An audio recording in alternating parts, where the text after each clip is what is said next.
Hello and welcome to the first round of the American Touring Car Championship, ATCC. This is season 3. We are at Road America, currently in the qualifying, the practice session even, ahead of the qualifying session. Qualifying starts around 10 minutes time. As I say, the first round is here at Road America circuit. Very, very long circuit, very, very fast, lots of sweeping corners, lots of elevation change as well, over 4 miles long, 6.5 kilometers. It's still in its original configuration from when it was first made and created back in the 1960s. And there's very few tracks to be so. And here we are now watching Darius Widerski around the circuit. Why don't we ride on board with him and I'll talk you through. The roof cam there with Darius Widerski's currently top of the leaderboard. There's 17.495. Very, very quick for a practice time. I would expect to see qualifying times in the high 16s.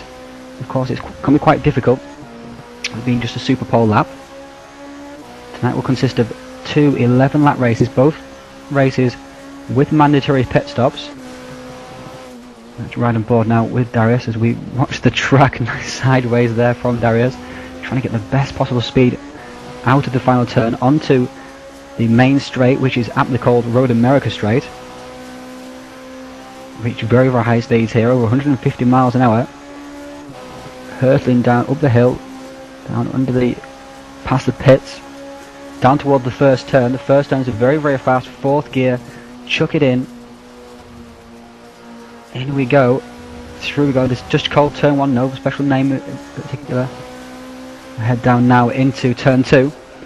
Very, very crucial corner for getting that speed onto the next longest straight on the track, which has you down here, and down now, down towards Moraine Sweep, which is the downhill part of this circuit. There's a very, very hard braking zone coming up at turn 3. Tight left-hander, second gear.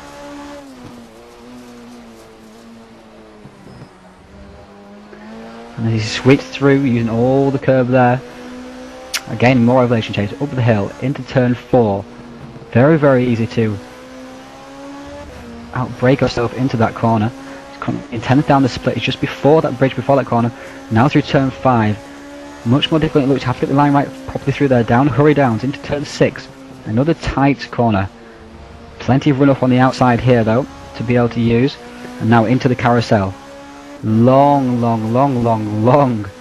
corner with 2 apexes. Get the first one right, then drift out wide as much as you dare, then get the final apex there, just clip it, get the power on as soon as you can before you hurt towards the kink, which is turn 8. Again, 2 crucial corners. Kink is very, very easy to flat out in these cars, but it can be a bit of a challenging, faster, less aerodynamically efficient cars. And down now it goes towards Canada corner, again hard braking. Not so much runoff here, but you can carry plenty of speed into the corner. We head now, this is Thunder Valley, and straight into Bill Mitchell corner. Again over the rise, you can easily take it flat out, but you still have to take the right line into there. And now into the final turn, very, very tricky turn, especially in front wheel drive, because as you go in, you have to lift off the throttle, because it's because the cars are front wheel drive. Back end will just slide out, and it's very, very easy just to not get the power down early there when it's so crucial for this run down this straight, because Darius Widerski is in the BMW 320. That's a time of 2:17.9 now. Looks like he might be returning to the pits. Indeed he is.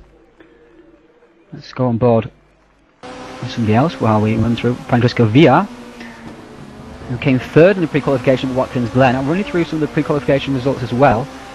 Top of the table of pre-qualification was a Dragos Harbour, but he is not certain to be running tonight, and if he does, he'll be in server 2.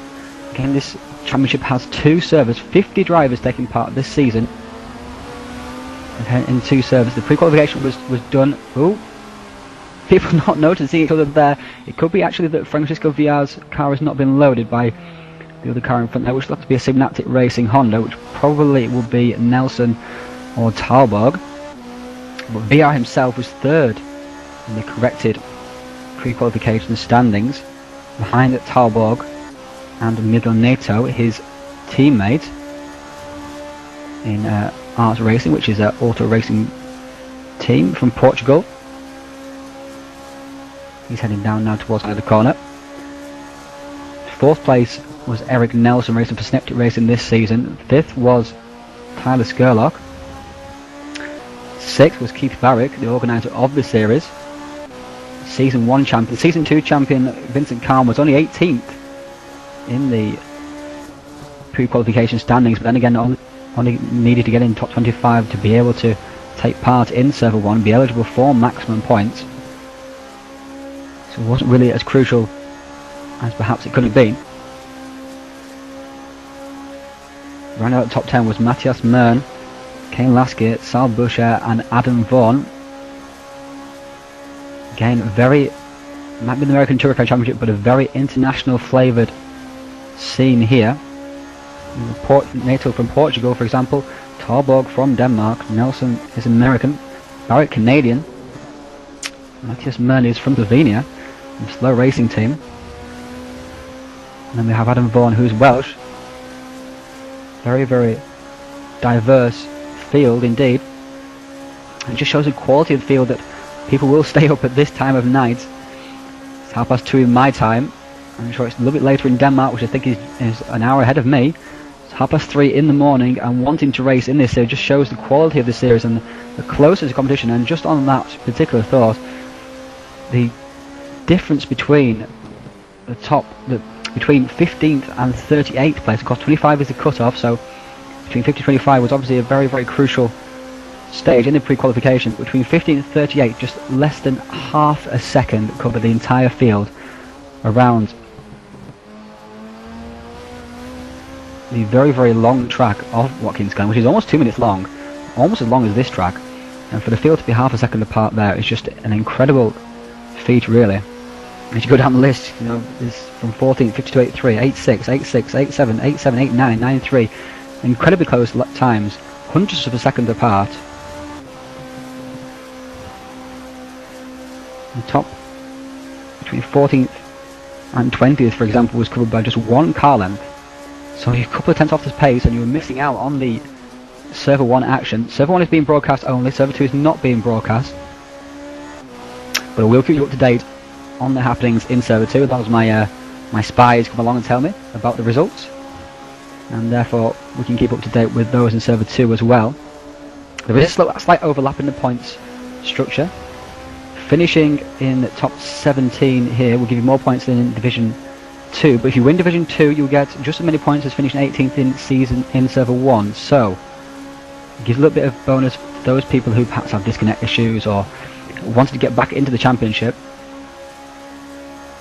The ATCC direction obviously feeling that coming first in Server 2 was a greater feat than coming 18th perhaps in Server 1, and I for one can only agree with them. Still top of the table at the moment before qualifying is Swiderski on a 17.495. I would expect the BMWs to do very well here. The long fast corners really, really suit them. They have great handling and excellent drafting abilities as well down these straights, but also as well very, very easy, like I was saying, into the carousel and into the first couple of turns and the final turn as well. They're all very, very fast corners, and if you just go in a little bit too fast in the front wheel drive car, you'll understeer. Because you let off the gas, the back end will come around and you'll oversteer. So it's very, very difficult to get the balance right with the front wheel drive car. Of course, it's very easy to save those slides, but the BMW in the first place, it's very, very easy to get the car in and keep it stable in those fast corners. So I would expect it to have a little bit of advantage to here. The tyre wear won't be great because of the long straights and nature of the track. The tyres don't take as much of a drubbing as they normally do, which is where of course the BMW with its rear-wheel drive and its more even distribution of tyre wear can excel. First race is a rolling start as well, so they'll see their advantage negated a little bit there. The second start will be a standing start, so it's crucial to any BMW hopes as well to get away at the start, because they take a couple of laps to get the heat into the tyres and the pressure's correct as well, so it's all roundabouts. Barrett looks like he's on a fast lap at the moment, showing up green in the sectors. So is Francisco Villar just behind him. Flows through Bill Mitchell corner, now into the final turn Getting very, very difficult to get a little bit oversteer there, you can see. Just flowing through there nicely though. Competition has been very, very fierce in the pre-servers. We are approaching the very end of practice now, 1 minute to go. Keith crosses the line of 17.6, just a tenth down on the fastest time so far by Darius Swiderski. So we're running through the field just before practice. Swiderski, Barrick, Bouchard, Villar, 5th Lasky, 6th Nato, 7th Nelson, 8th Hamilton. 9th place is Talborg, 10th Blaine, 11th Clean, 12th Mern, 13th Breham, 14th is Vincent Kahn, that's season 2 champion, 15th Stefan Werner, 16th Adam Vaughan, 17th is Andrew Ricciardo, 18th is Tyler Scarlett, 19th Abdul Ahmed, round top 20 is Robert Isles, with Paul Wood, Alessio Lucchese and Daniel Wood in 23rd, with Michael Van Scheppingen yet to set a time. We are missing one driver at the moment, I do believe. Try and find out who that is for you. Might be Abdul Ahmed. No, Abdul Ahmed is in the field. I'm not quite sure who we're missing. I think it might be Nicholas Hamilton. No, he's in 8th place as well. I'm not sure who we're missing from the field just at the moment in time. You see there should be 25 drivers. There's 25 at the moment because one of those is the camera crew. Here we are now into qualifying. Again, it's super pole. So 1 hot lap, 1 out lap, 1 hot lap and 1 in lap. Drivers must complete their in laps. Part of the regulations. Go to the race monitor now then and take a look at a couple of these laps. Let's see who's going to go out first. Often Jesper Tarwood goes out first. Right, oh, Darius Swiderski decided to take his good form and keep it on a roll and go out first in the session. It's 15 minutes in this session, which is done because it's a slightly longer lap, over 2 minutes, and say 2 minutes 17. Looking for probably a high 2 minutes 16 benchmark. A little bit more grip in qualifying than in the practice. Also, they'll be probably carrying less fuel because they only got 1 lap of it. So it may be that they, with this long lap and the long straights where the tyres cool out, they may not get enough temperature in their tyres to be able to do a stunning lap. But I'd be very surprised if we didn't see at least 1:16 this session. Of course, this is the point where everybody is supposed to go and do 16s now, or nobody. Make it look like complete buffoon. Right on board with Swiderski now. As I say, he's in the BMW, which is very, very stable in those fast corners, and also out of these couple of, like for example here, down at turn 4. Oh no, turn 6. Sorry. Really to get the power down, and through this corner as well. If they lift off the throttle here through here in the rear-wheel drive cars, they will just go around nice and smoothly. There's no penalty as such in the rear-wheel drive car for letting off that throttle there. Getting the power down as quickly as possible. Now down into the kink, aptly named, and obviously named, the place where Catherine Legg had that humongous crash back in 2006 where her rear wing let go at 180 miles an hour. She smashed into the barriers there, up onto the netting as you can see on the left hand side, and completely demolished her car and walked away from the incident quite remarkably. Now we are going through Bilmet corner, up over the crest. Really got to get the corner right there, and the line perfect. Oh, Swiderski's pushing very, very hard, trying to get the perfect exit onto the straight. Let's ride on board with a slight better angle, shall we? There we go. Now down, up the Road America straight, and over the start-finish line he goes now. Time starting. Sector 1 is down just before the bridge, just before turn 4. First he has to negotiate turn 1. 4th gear, in he goes. Nicely hits the curb on the inside there, but not too much. That looks like a very good line to me. Now down to this corner here, leaving the braking quite late, turning in quite late. Always a big slide on there, big understeer moment. They've lost lots of ground in that corner, probably 2 tenths and maybe another couple of tenths down this particular straight. Such a long straight it is as well. Topping out in 6th gear as you go down the hill, down Moraine Sweep. Now down into turn 3. Hard braking, down through the gears, 3, 4, 5 gears down. And in we go, up the hill now. Sector split is there. Of course, nobody has set a time just yet. He's the first to set a time. Through he goes at turn 4. Very, very difficult corner. I do find myself whenever I drive the track that corner catches me out the most. Turn 5 again, you have to get the line right if you want to take it through, take it flat out. Down the hill, braking hard, down to second gear, perhaps third, depending on the driver's gear ratios. Using all the tarmac, now into carousel, turn 7. Such a long corner, and it takes such patience to get this corner right, and then just get the power on as soon as you can to hit that apex there, straighten the corner out as much as possible. Flies now under the Suzuki bridge, into the kink, getting flat out, easily flat out in these touring cars. Now down Kettle Bottoms, second split is around about there. Heading now down towards Canada Corner. You can take this corner in third gear. Looks a lot tighter than it actually is, but you can carry plenty of speed in, but you have to make sure you scrub it off all the way around because there's not much run out on the outside. Now through Thunder Valley, up into Bill Mitchell Corner, over the crest. Over the crest we go again. Just touches the outside curb there, excellent stuff there.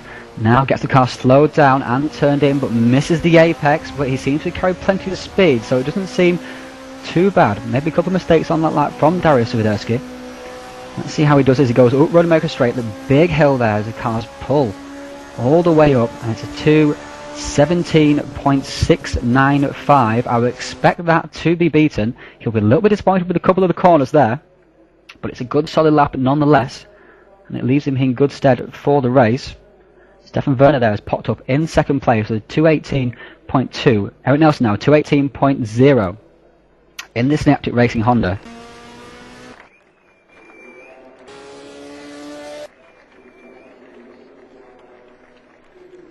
Synaptic Racing Peugeot 407, should I say, as you can see.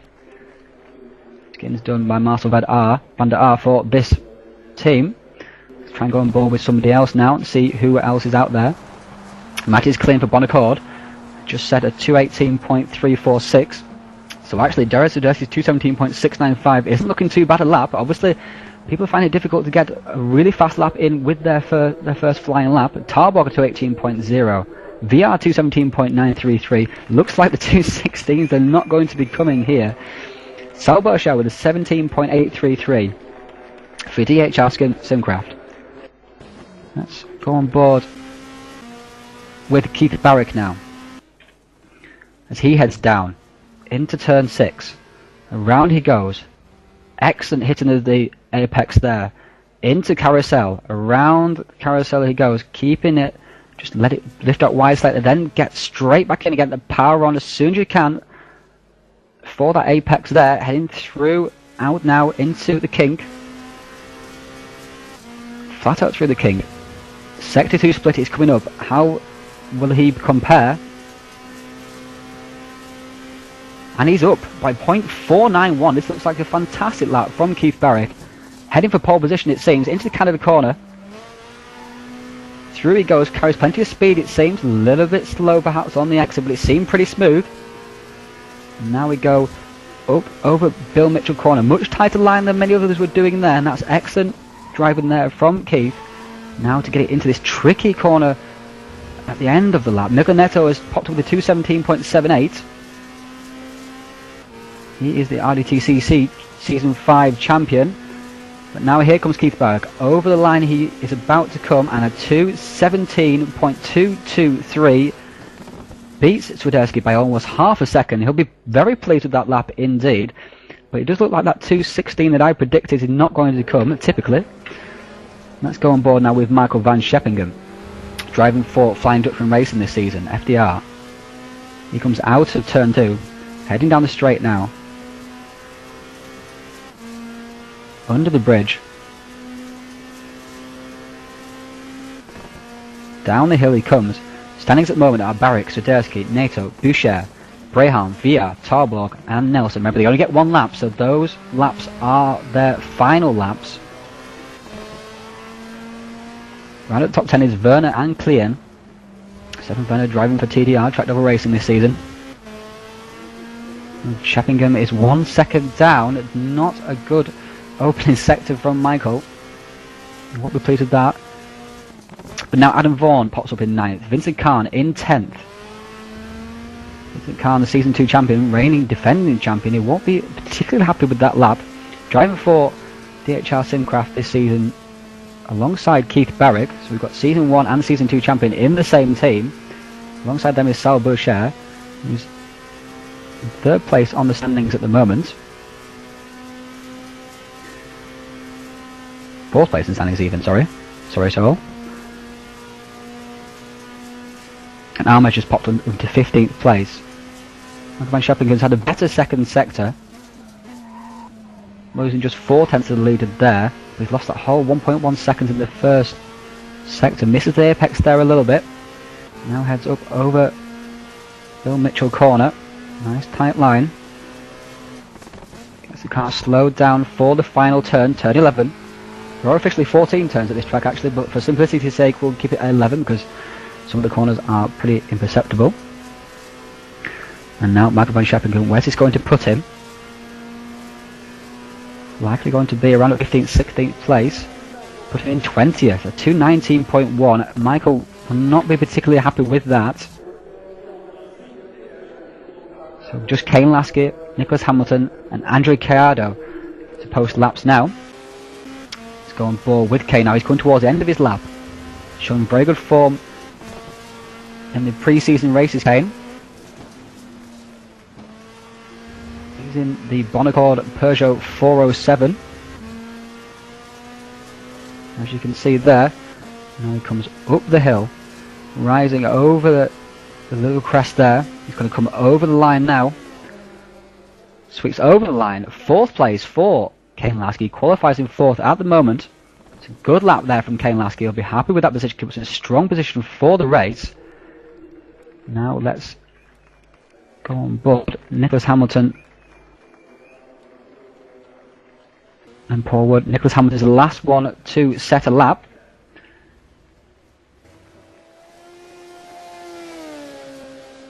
Dan Asprey put it up there in 8th place, an excellent lap for him. And Ricciardo in 16th, so he'll be fairly happy with that. Nicholas will be aiming for at least the top 10 here, I think.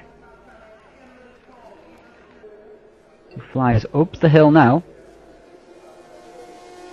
Goes over the line. Looks like it's going to be an 18.131. 13th place for Nicholas Hamilton. It seems that it's very, very close once again between 4th and 15th. Just half a second. It's at 1/10 there has cost Nicholas Hamilton 3 places. So he'll be looking to move on up in the races. The Seat, of course, struggles a little bit on this track with its hatchback shape, creating a lot more drag than the smoother, for example, BMW or the saloon cars of the Honda and the Chevrolet.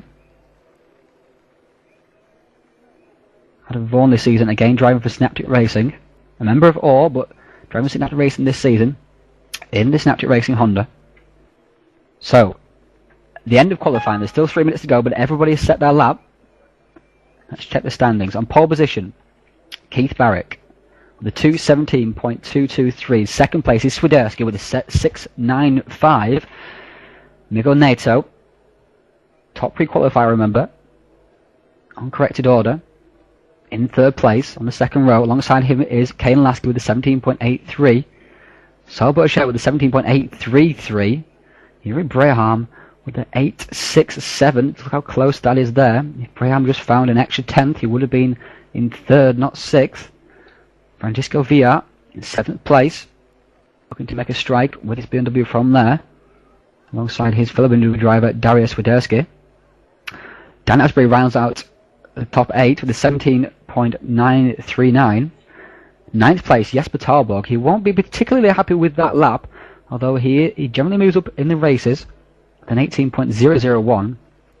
Eric Nelson in 10th. Vaughan in 11th. Khan, the reigning champion, in 12th place.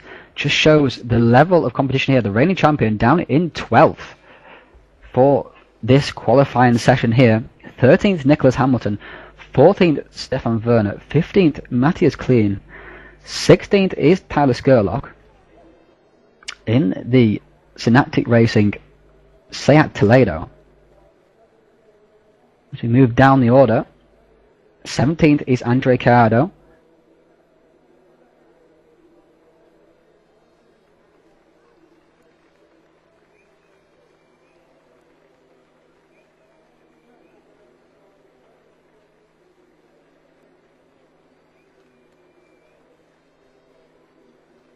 Second is Alessio Lucchese, 23rd is Michael Van Scheppingen, in 24th place is Daniel Wood, and just behind him is his brother and fellow Terra Australis Racing driver Paul Wood in 25th place.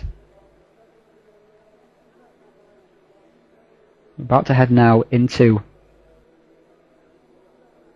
the warm-up, and we'll run you through the grid once again in a more clear in the grid format. As I say, the races will be 11 laps. Shouldn't sound very much, but at a 6.515 kilometre track, right for yourself, that's a pretty long race. We're just ticking down, there's 50 seconds left in qualifying. Guys are just taking, let's take you through some of the skins here. Matt is clean in the Bonaccord Ultimate Honda Accord. The 218.346.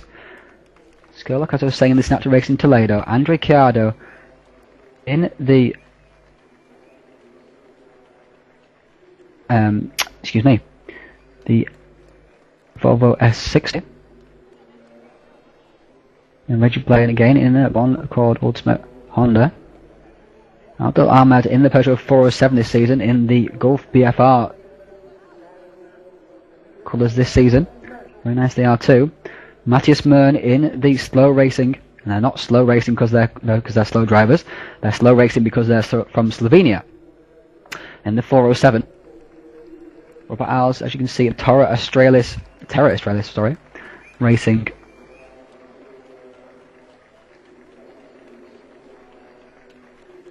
Seat Leon.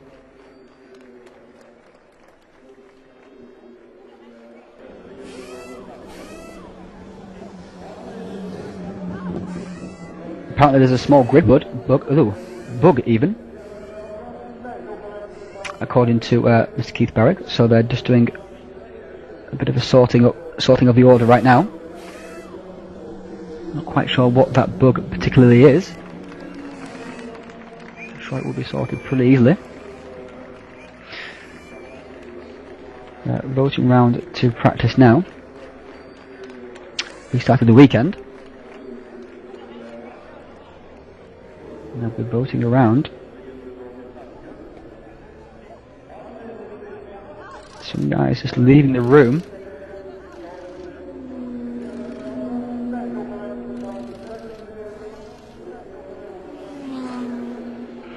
Let's try and find out what the deal is here. Let's go down to the chat room and have a look. No one can go on track for now. Some people have left.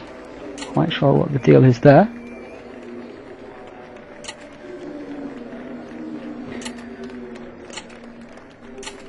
On track, so they're sorting out the grid bug at the moment. I'm not sure what this grid bug is.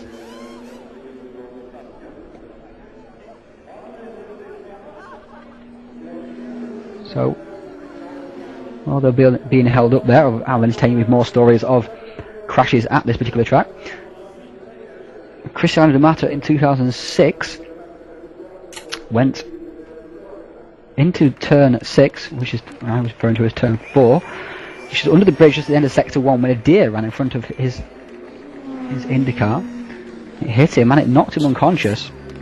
Fortunately, eventually he was okay, but he had to be taken to hospital to get a removal of a subdural hematoma. So it was a very serious injury indeed. That was just 1 month before the amazing crash of Catherine Legg, which I encourage anybody to go and have a look at on YouTube if you can.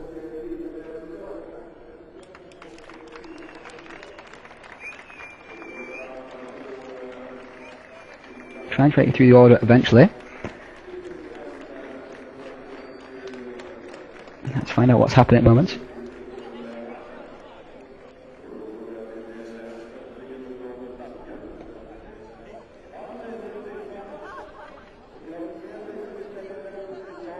Looks like there's a bit of a problem for the server at the moment with the grid bug, which is very unfortunate because this was shaping up to be a very, very good race indeed. Hopefully we can get this sorted quickly. And let's see some action on the track. There's always something in sim racing. Again, we'll take you through some of the skins here. Well, that's not Jesper Tarbog. In fact, it is Jesper Tarbog, but he's hidden behind Miguel Neto's Volvo S60 for Art Racing, Auto Racing team. Well, seems very many people are all stuck together. This may be the problem they're on about. Or contributory factor anyway. 24th. I think it was 24th, wasn't he? Get Daniel. Terra Australis Racing Peugeot 407. Suzuki just in the ATCC skin, as you can see. Skins done for all drivers who are not able to run their own skins, done by Marcel van der Aar for each car of the same theme. This series is sponsored by Pit Stop Furniture, who sell some very interesting office equipment. For example, office chairs that look like racing seats, with some very, very good accessories with those as well. They'll be available soon from simracegear.com. Also sponsoring this season is cockpitfm.net. They do regular podcasts on the sim racing scene. Be sure to check out them if you go to cockpitfm.net. They've got two, in fact, podcasts. They have the sim racing podcast and also the Formula 1 podcast as well, the F1 cast. So be sure to check them out. They've had a couple of big guns on there lately. For example, some Codemasters and some people from Simbin have been on. So be sure to check those out as well. This series is supported by the race department forums. This is how this series came about in the first place. So it's supported by race department. Be sure to head over to the forums there, to the American Touring Car Championship.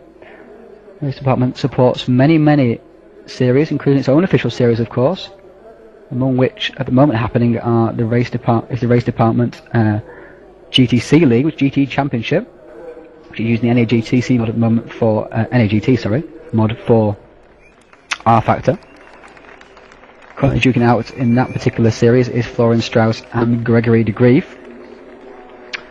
Also at the moment is the Formula Pro World Series, which is just coming to a conclusion very soon, which is using the FS1 mod. Also happening pretty soon is the next round of the RD LMS series, the Mons series, which will be taking place very soon. And early next year, starting up again, will be the World Touring Masters. So be sure to check out Race Department for many of those leagues, and also the club racing they hold there, which is excellent. But plenty of friendly racing for them all. Let's now get an update from Mr. Keith Barrick on the situation with the server. Hello there, Ryan. I just want to apologize to everyone watching. We've run into an issue with the current game server that is providing us the two servers for server 1 and 2. We've run into a problem where certain people on the grid are not getting scored, their times aren't showing, and just a couple of little glitches that would basically result in DNFs for a number of drivers in both servers. Mm-hmm. So what we are doing at this point in time, we're reverting to Race Department has offered up two servers for us to run the first race till we can sort this out. So what we're doing is we're quickly switching over to the RD servers. Server 1 on the broadcast will be the exact same qualifying positions as what you did just see. We've taken a screenshot of it. We'll just sort that out on the warm-up lap. You just won't have the fancy overhead view for the viewers. And then the server 2 guys are also switching over, but they will have to requalify because they don't have the warm-up lap. So just want to apologize to all the guys, and sorry for putting Ryan in a spot with a lot of dead air time. But we're sorting it out, and it's the nature of virtual racing, and it'll be sorted out for race 2. So stay tuned. No more than 10 minutes we'll be on the track racing, and you can see us battle it out. Okay, thank you, Keith. All right, thanks, Ryan. If you need me, just you know how to get a hold of me.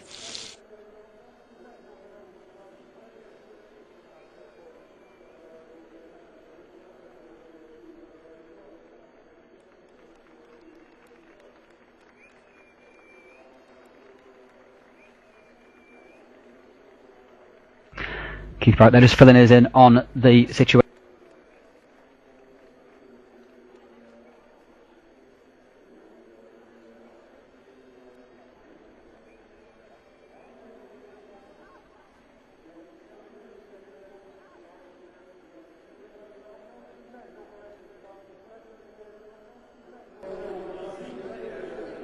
Oh, excuse me, TeamSpeak.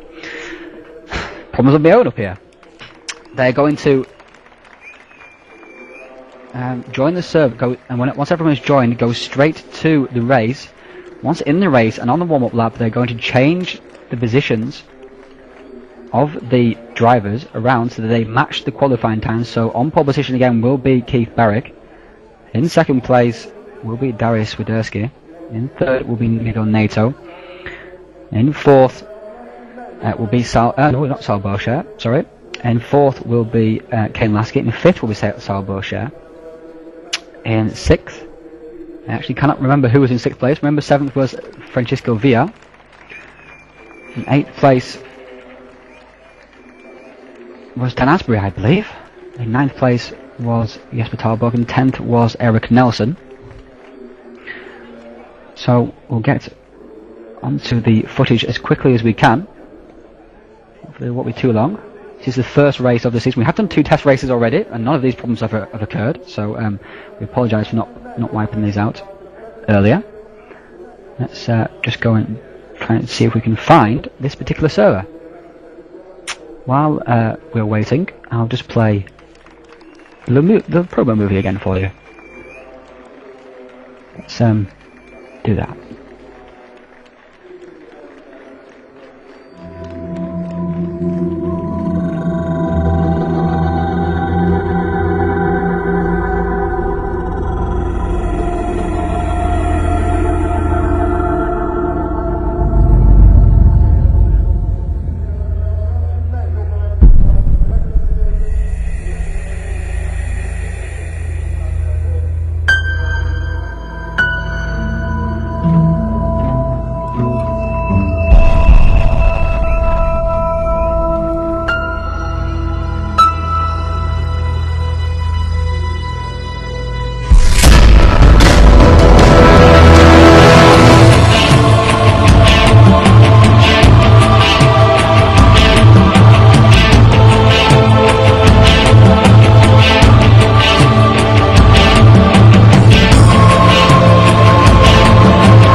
Okay, now that's out of the way.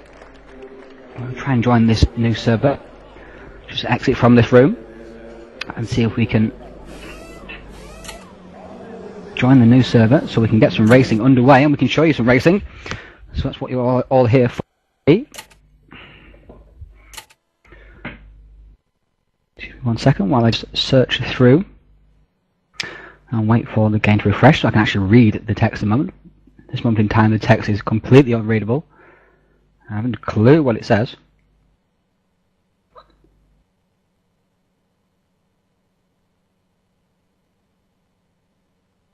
Yeah, please refresh. This would be nice.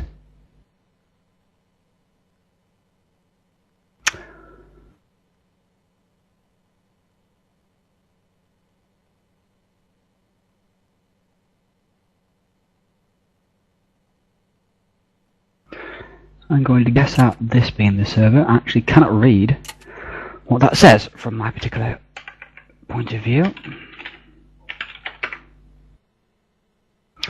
I'm going to hope this is the server. It's Road America at least.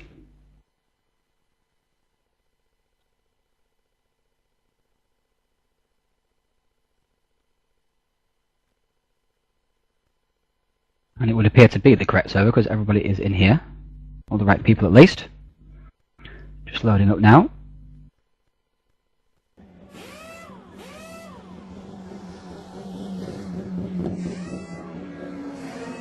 Okay. Let's go to race monitor to see if anybody is actually driving around at the moment. See if we can find them. Don't think anybody will be. No.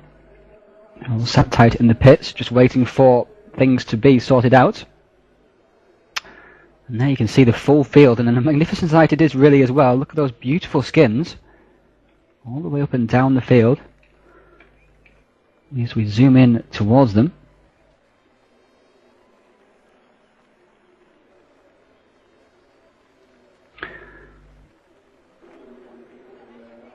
Marcel Beauchers. 4th place Peugeot 407 for DHR Simcraft. Skins done for them by Paul Wood, who drives and does the skins as well for Terra Australis Racing. Very kind of him to do so. Show off a few more of the skins. Amigo Neto and a nice simple Portuguese flavoured Volvo S60. Vincent Khan also driving for DHR Simcraft in the Honda Accord with his nice natty yellow tint on the windows. Matthias Klein, who we've already seen, who's driving for Bonaccord Ultimate this season in the Honda Accord. Team owned by Willie Watt, Daniel Wood, driving with his brother for Terra Australis Racing. Keith Barrick, who was probably cruelly denied a second title last season by a grid bug at Cadwell during one of the final rounds, without which he would probably have been champion, but those are the breaks in racing in general. Never mind sim racing. Abdul Ahmed in his very, very nice gold colours, driving the Peugeot 407. There's Francisco Villa, 7th place he qualified, driving for ART in his Peugeot 407, Peugeot 407, in his BMW 320 for Team Portugal. There's Michael van Scheppingen, driving for FDR Flying Dutchman Racing in his Peugeot 407. Now we seem to be having some progress. I'm now going to go to the race, I do believe.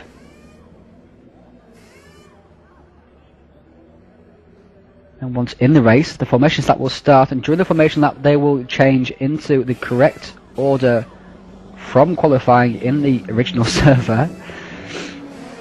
Hopefully there won't be too many lag issues. The race department server is based in Europe. A couple of people have gone out on warm-up. So it seems they're going to just get some warm-up underway so that they can find out what's been happening in that. So we're going to have 5 minutes of warm-up, then we'll form the grid in the formation lap from the quali results. So that's very clear indeed. So in 5 minutes time we'll be at the race now, so we are kind of back on schedule. People are streaming out of the pits, as we can see, streaming past my cockpit.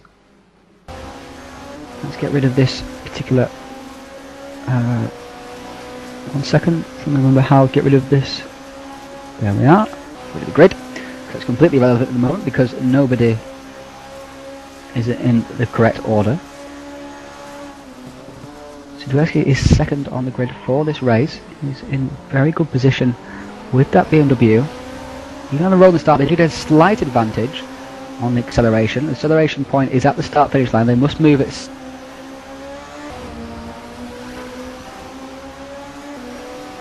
miles an hour.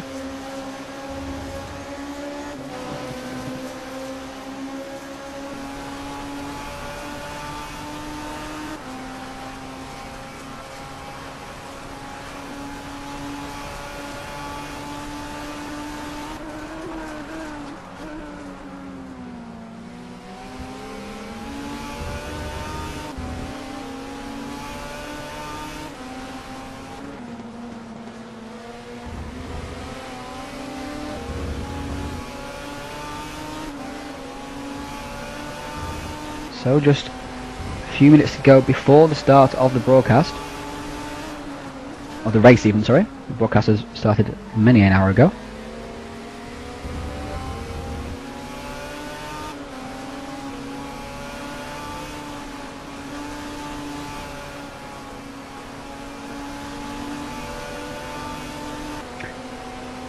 ATCC Season 3 will see us visit 8 tracks this season. 6 of those are American tracks. Let's go full screen, shall we? 6 of those are American tracks, with just 2 overseas, as it were, tracks this season. 1 at the Nürburgring, which is the second round of the championship. Nürburgring GP layout, not the Nordschleife. And then the final race of the series will be at Mount Panorama Raceway in Bathurst. So they go halfway around the world, or just across the Pacific, I suppose, to go to Australia for the final round of the series. Just 2.5 minutes to go in final qualifying, in the warm-up, sorry. People are now practicing their pit stops, as you can see. Shooting across the track, up the hill, getting it braked as soon as possible. Remember, the time is so tight here that losing just a couple of tenths, braking too late or too early for the pits, can be disastrous. Adam Vaughan weaving his tyres as he goes through the pits here. That's quite annoying. I think we'll go on board with somebody else, shall we? There we go. Now going through Kettle Bottoms with Nicholas Hamilton. This very claustrophobic shoot into the Canada corner. Getting some laps in. People practicing their pit stops. Practicing they've got their lines right for braking. Obviously brake too late and you get a speeding penalty, and with the straight so long here and so fast, the amount of time you lose is just really not worth it. Pushing too hard, because if you don't push enough you lose half a second, and that could be a couple of places. Braking is helped here by the fact it is uphill, because you can't actually see exactly where the line is, so that could also catch a few people out as well. Stopping on the marks is also crucial. Just that tenth or two in the pits can be the difference between losing or catching the draft, in fact. Remember here, drafting will be quite a big deal with the time so close. It could be that drafting will come into play, and it will be whoever gets away from the pack. Say a group of 3 or 4 drivers get away from the pack. There's Nicholas just stopping now, practicing his pits, as you can see. Obviously stopped on the marks easily. But 3 or 4 drivers get close together, the fast drivers, and they stick close together and don't battle with each other. They will pull away from the pack because the draft will just ease them away 2 or 3 tenths every lap. With the competition so close, it's very, very difficult for people to make that up just on the track.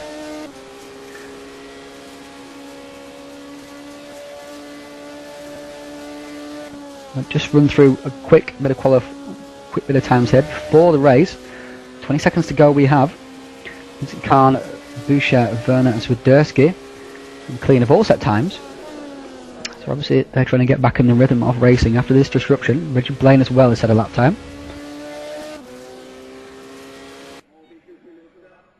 Stefan Werner, here we go now. 3, 2, 1, 0. Warm-up is now ended. Within 20 seconds we will be at the race. A couple of minutes prep for the race, and then we are on to the formation lap where they will sort out the positions. For those of you just joining us, we have had a couple of problems with the server. The qualifying times have been recorded, but they've had to move to a different server, which means they will have to manually sort the field in order on the formation lap. So that could take a couple of minutes and may see a couple of shenanigans, but that is the deal at the moment. This is the the way that the direction has gone with. So hopefully we can. We'll just jump on the track and go back out again.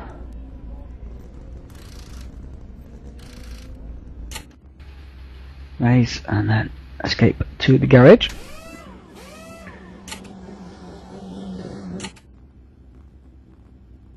Okay.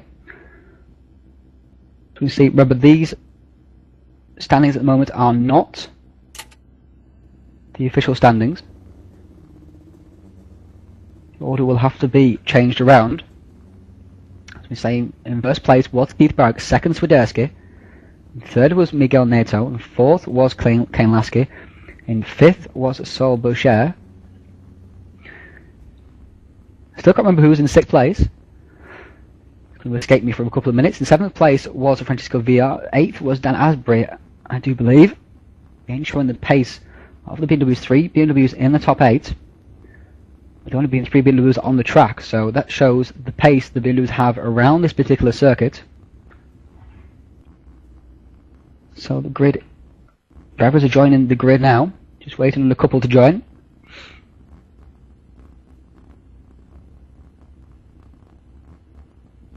You see the grid forming up. We'll get underway. So what will happen here is they'll be directed to go into their particular positions.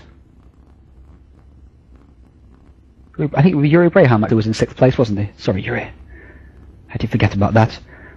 In these FDR Honda Accord, Flying Dutchman Racing, raced alongside Michael Ben Sheppingham this season.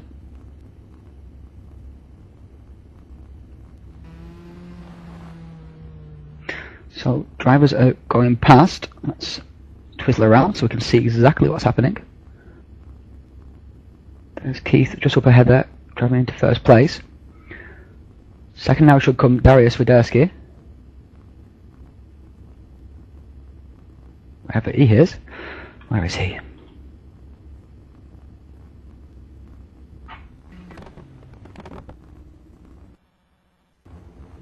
There is Darius making his way towards the front of the grid, or into second place at least anyway.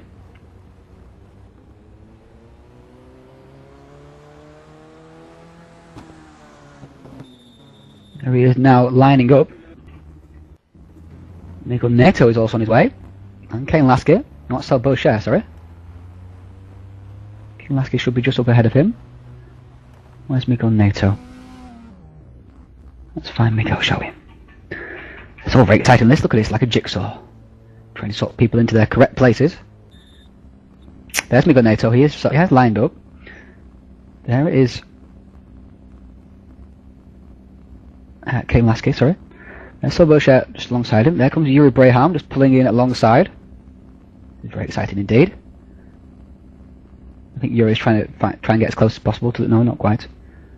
Yuri is the creator of this particular ATCC mod. For those not familiar with the ATCC series, the championship uses modified versions of the S2000 touring cars from Simbin's Race On to make for a more even spread field. And as you can see, that has paid off. So first is a 407, then a BMW 320, then a Volvo S60, and another Peugeot, and another Peugeot. But the Honda Accord, and it'll be another BMW there, and another Honda Accord again as well. So you've got 4 different makes there in the top. That's the top 10, isn't it? Spin it around now. Oh, a couple of people have gone back to the pits.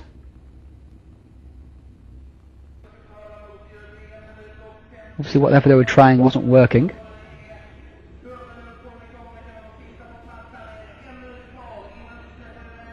Hopefully we can get this sorted out pretty soon. Becoming quite a drag.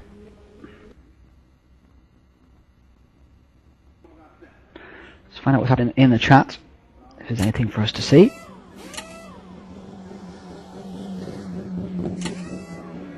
That's all the votes.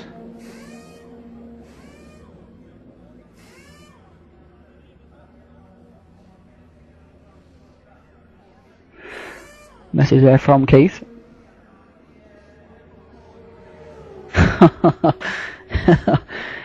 Oh, the things that can go wrong. Apparently 2 guys, the game DNF'd them because they turned their engines off.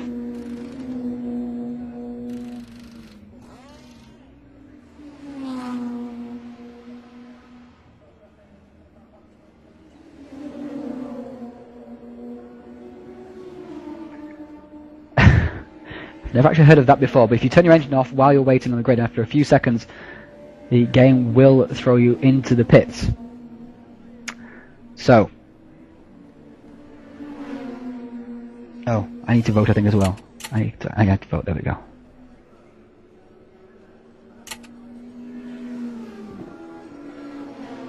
Here come the votes. Just need more votes to get the game voted around. In fact, I may be able to do it for them, I think. Let me just connect to the server.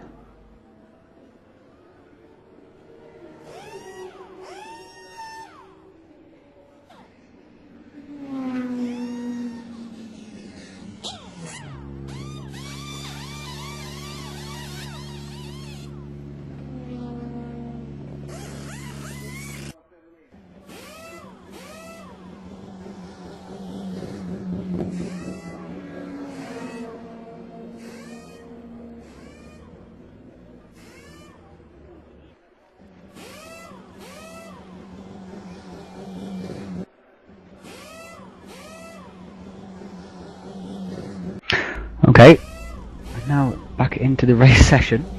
Hopefully we can get underway.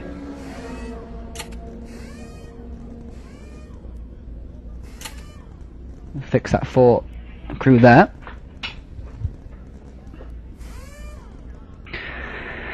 So, race take 3. Let's see if we can actually get somewhere this time.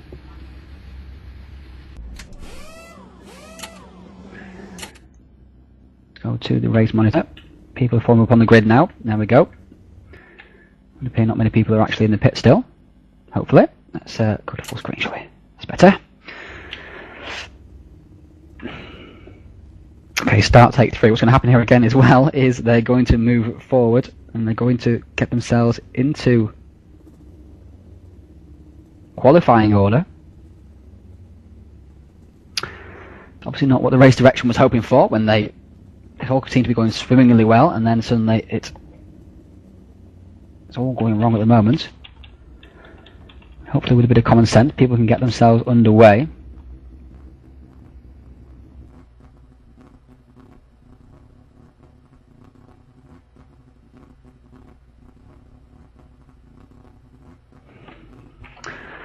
Why people are in the pits I'm not quite sure. Quite frustrating now.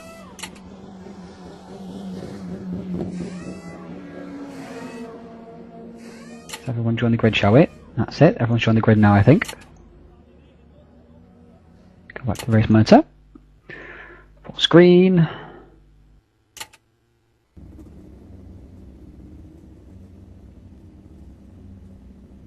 Okay. Let's try and get some racing going here, shall we? We're going to move into position now.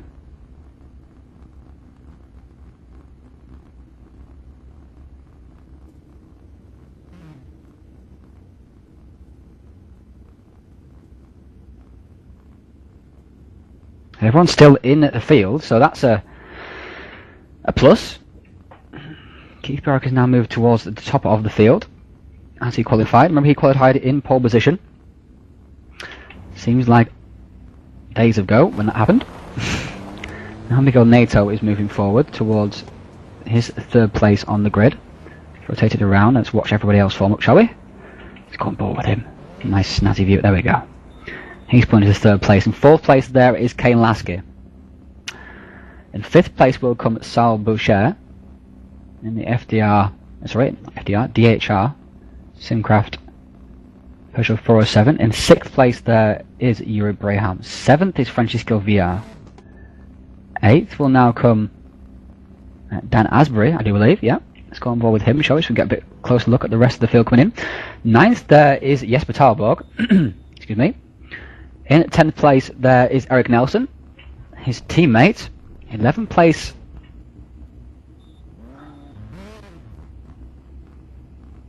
should come. Yeah, it is Matthias Mann, I think, in 11th place, isn't it? No, it's Adam Vaughan, sorry. Now, Matthias Mann was quite a bit further way back. In 12th, if I recall correctly, was Tyler Skurlock. But you can see, actually, look, these Synaptic Racing team that I didn't pick up before. The 9th, 10th and 11th on the grid. So we're very purpley, greeny flavour to the middle of the grid there. In 12th place is Vincent Kahn. He's pulling up now behind Eric Nelson.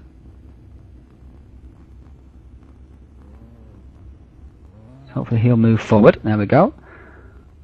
In 13th now comes Stefan Werner. He needs to pull in to... Oh no. First place already is Nicholas Hamilton. 14th place is Stefan Werner. 15th place must be Matthias Klein, yes. In 16th place it looks like... Oh, sorry. That's Tyler Skurlock. In another Synaptic Racing. We've got two teams this season. Synaptic Racing Bravo and Synaptic Racing Alpha. Tell them apart by... Bravo have these slightly more greeny colours on them. The Alpha have bluey Alpha colours on them. And the 17th place there looks like it is Andre Callado. Yes. Yep. Rachel Blaine there in 18th. 19th Abdul Ahmed. 20th is Robert Isles. 21st is Matthias Mern. Who's just pulling you behind, trying to find room to do so. 22nd is 21st is Robert Isles. 22nd should be Michael van Scheppingen, yes. 23rd should be Alessio Lucchese, if I remember correctly.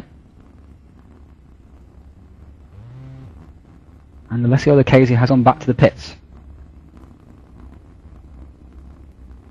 Oh no, Michael van Scheppingen just getting himself into position there.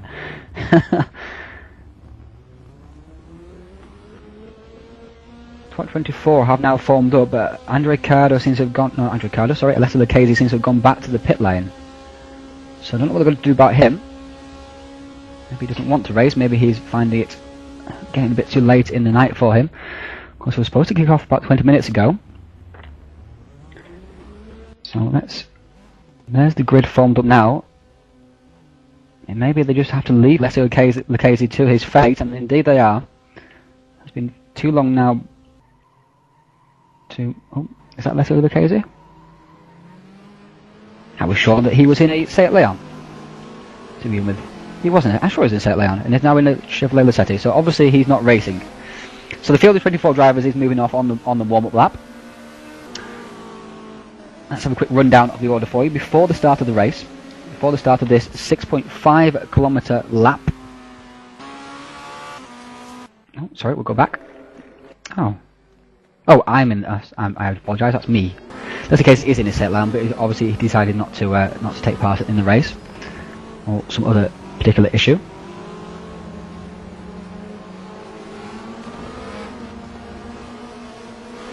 Worst thing for you guys is you've had to spend an extra 25 minutes listening to my voice. I'm sure it is far too long for anybody to listen to my voice. Extra unnecessary stress on me. Now the field is streaming down towards turn 3. Going down Moraine Sweep. It's actually situated in Wisconsin. This track. In the Kettle Moraines, that's where we've got a section called the Kettle Downs and the section called Moraine Sweep, in reference to the local area. Field is sweeping through. As we say, we've got Barrick on pole position, Sudersky second, Nato third, Lasky fourth, Boucher fifth, sixth is Yuri Braham, seventh is Francisco Villa, in eighth place is Dan Asbury. For those who are just joining us, expecting to see race 2 perhaps now, we have had particular server issues and they've had to move to a different server and sort the grid manually, but hopefully we'll be underway pretty soon. We may not get the same updates from server 2 as we were hoping to get because of the different syncing issues. Although actually it took so long to sort the grid for this, they may actually have already re-qualified and done it all for server 2, so it may finish around at the same time anyway. People now travelling around at 100 kilometers an hour, 60 miles an hour. Sweeping around we go. Beautiful collage of skins in this particular championship. They fly now through here. This is not the greatest angle actually. It's a lovely angle when there's no overlay in the way, but there's an overlay in the way and it's not the greatest angle. So that's...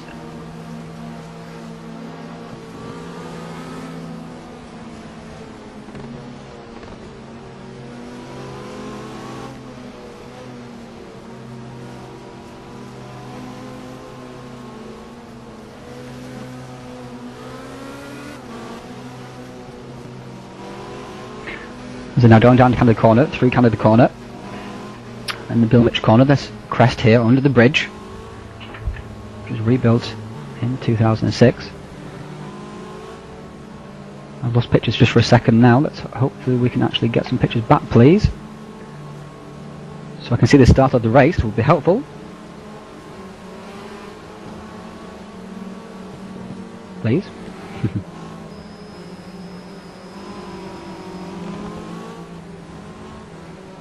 There we are.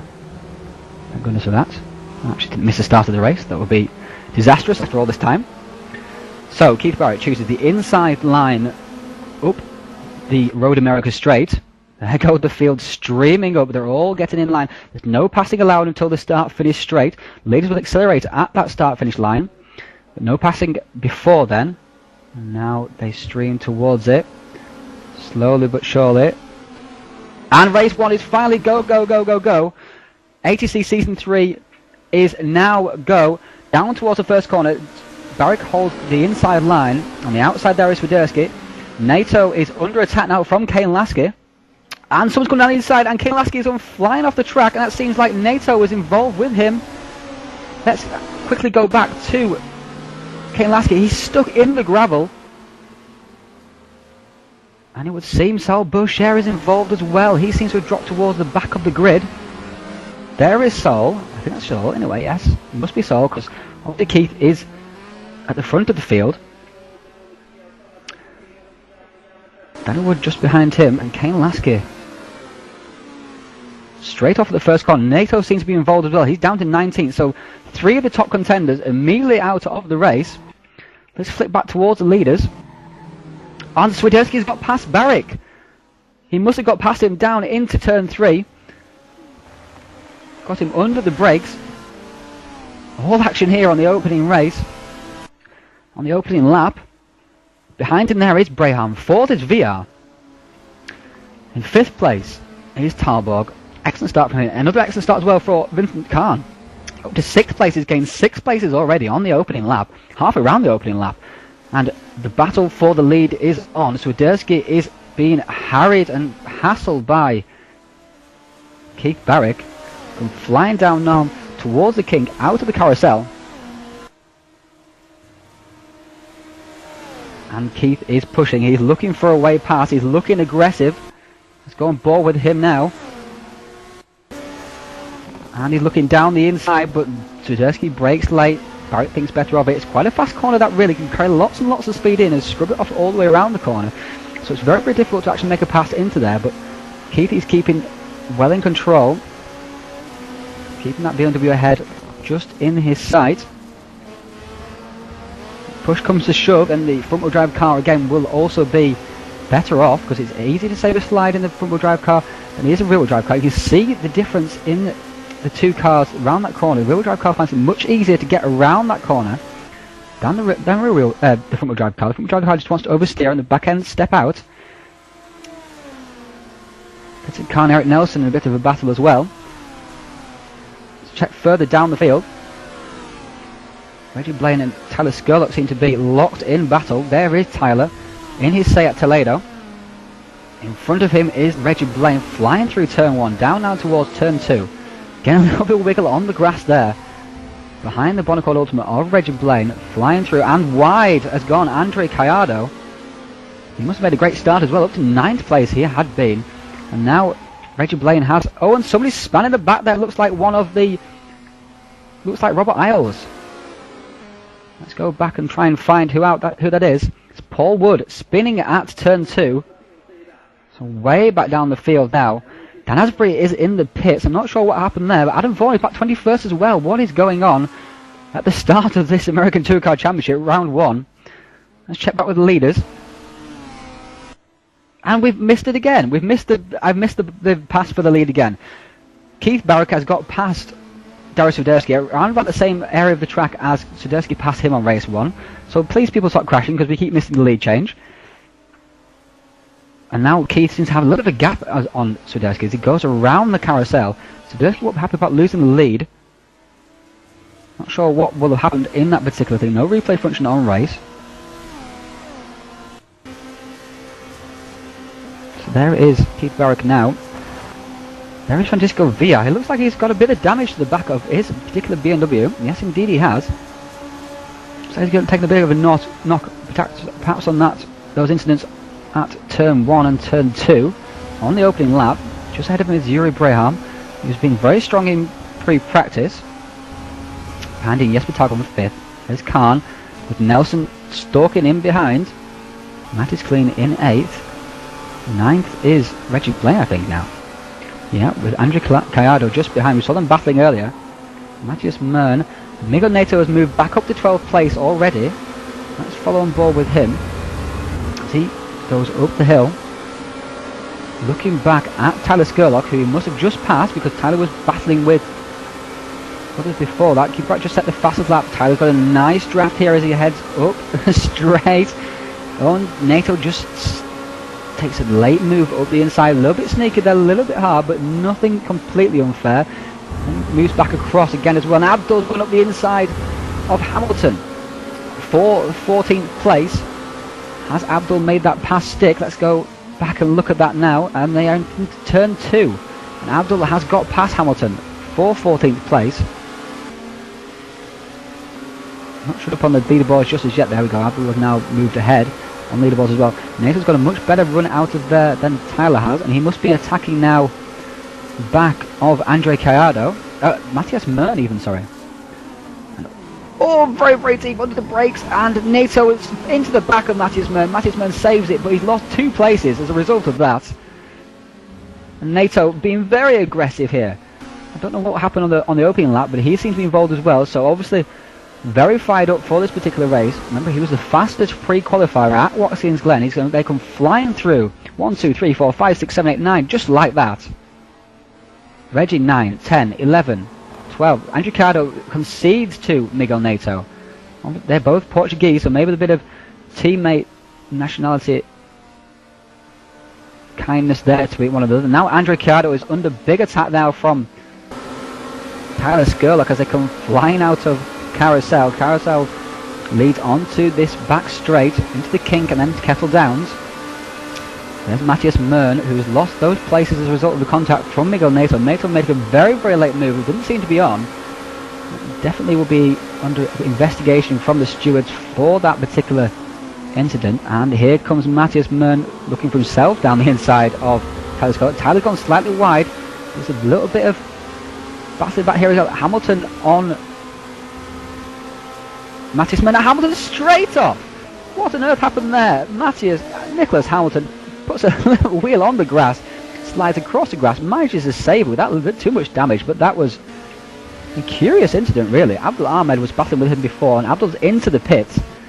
Early stop then, on lap 4, racing lap 4 at least. Now, look at the grounds that Sal Bercher made on Abdul into there. Much, much braver on the brakes. It made up at least a couple of seconds.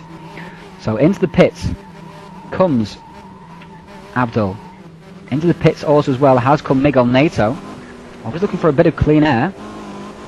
And up ahead there is Francisco Villa in the pits. So the two art cars obviously looking to get a bit of clear air and put some laps in by themselves to move themselves up through the field. Adam Vaughan also into the pits. He's had a horrendous opening couple of laps. Not sure what's happened to him. Meanwhile, in the lead of the race is still Keith Barrick, with Darius Widerski 1.4 seconds behind. In control of the race is Keith.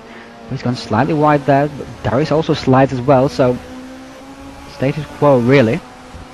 Really quite spaced out actually at the front of the field.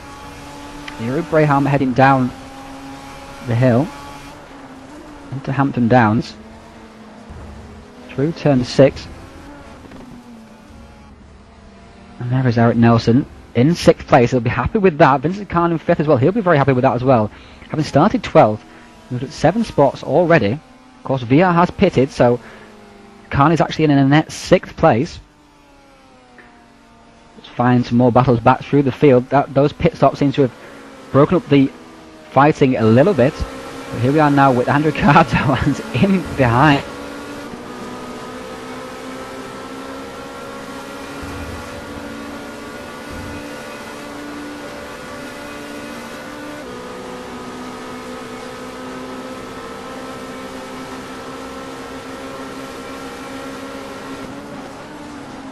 Again, just for a second here.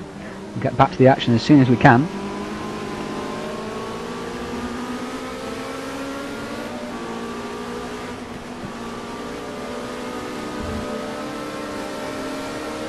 Apologies for the technical hitch there. I cannot see what's going on at the moment, but I'm sure you're enjoying it.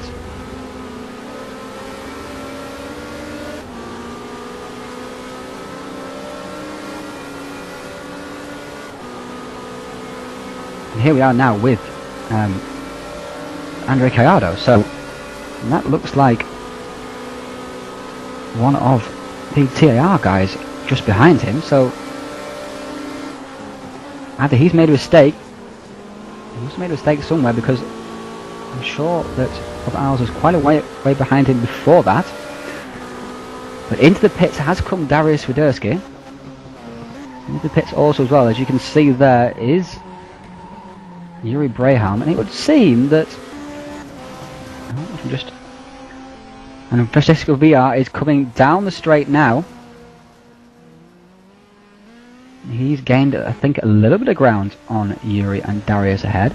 Not too much. It seems to be quite status quo that. Maybe Yuri gained a couple of tenths on Darius in the pits. Now VR will already be up to speed, but it shouldn't be too difficult for them to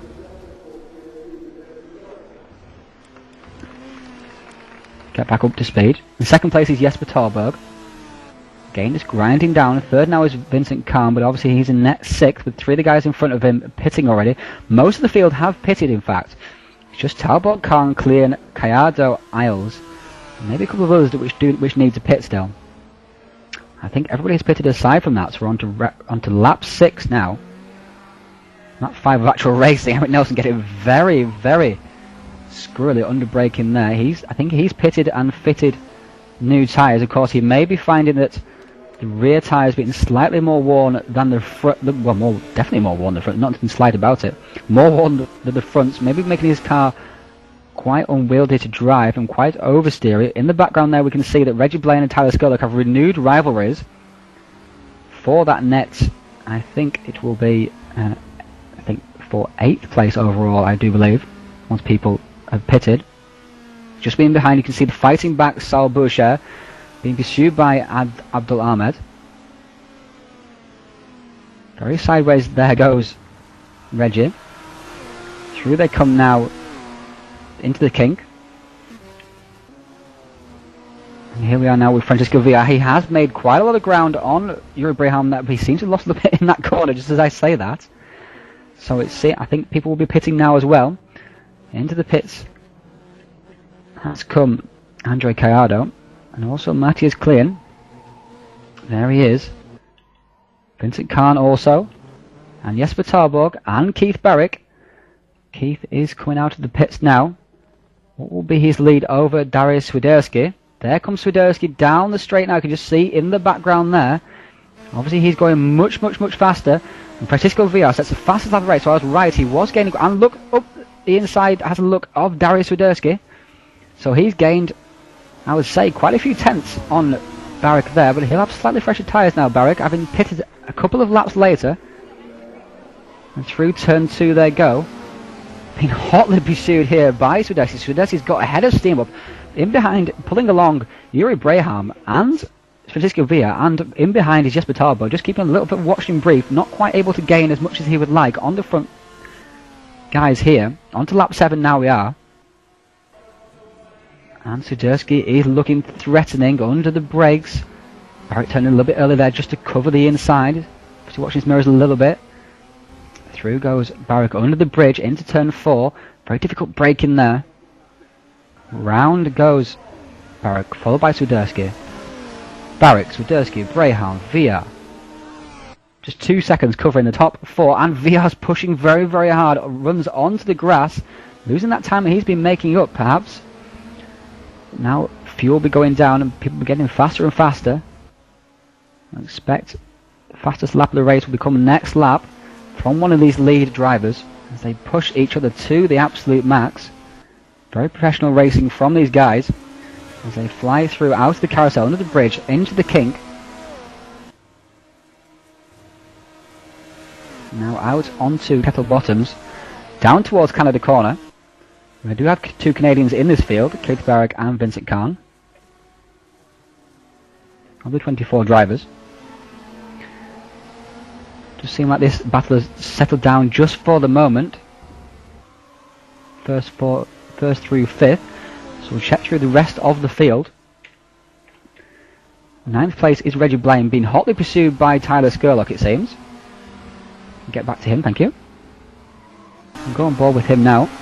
There is Tyler in his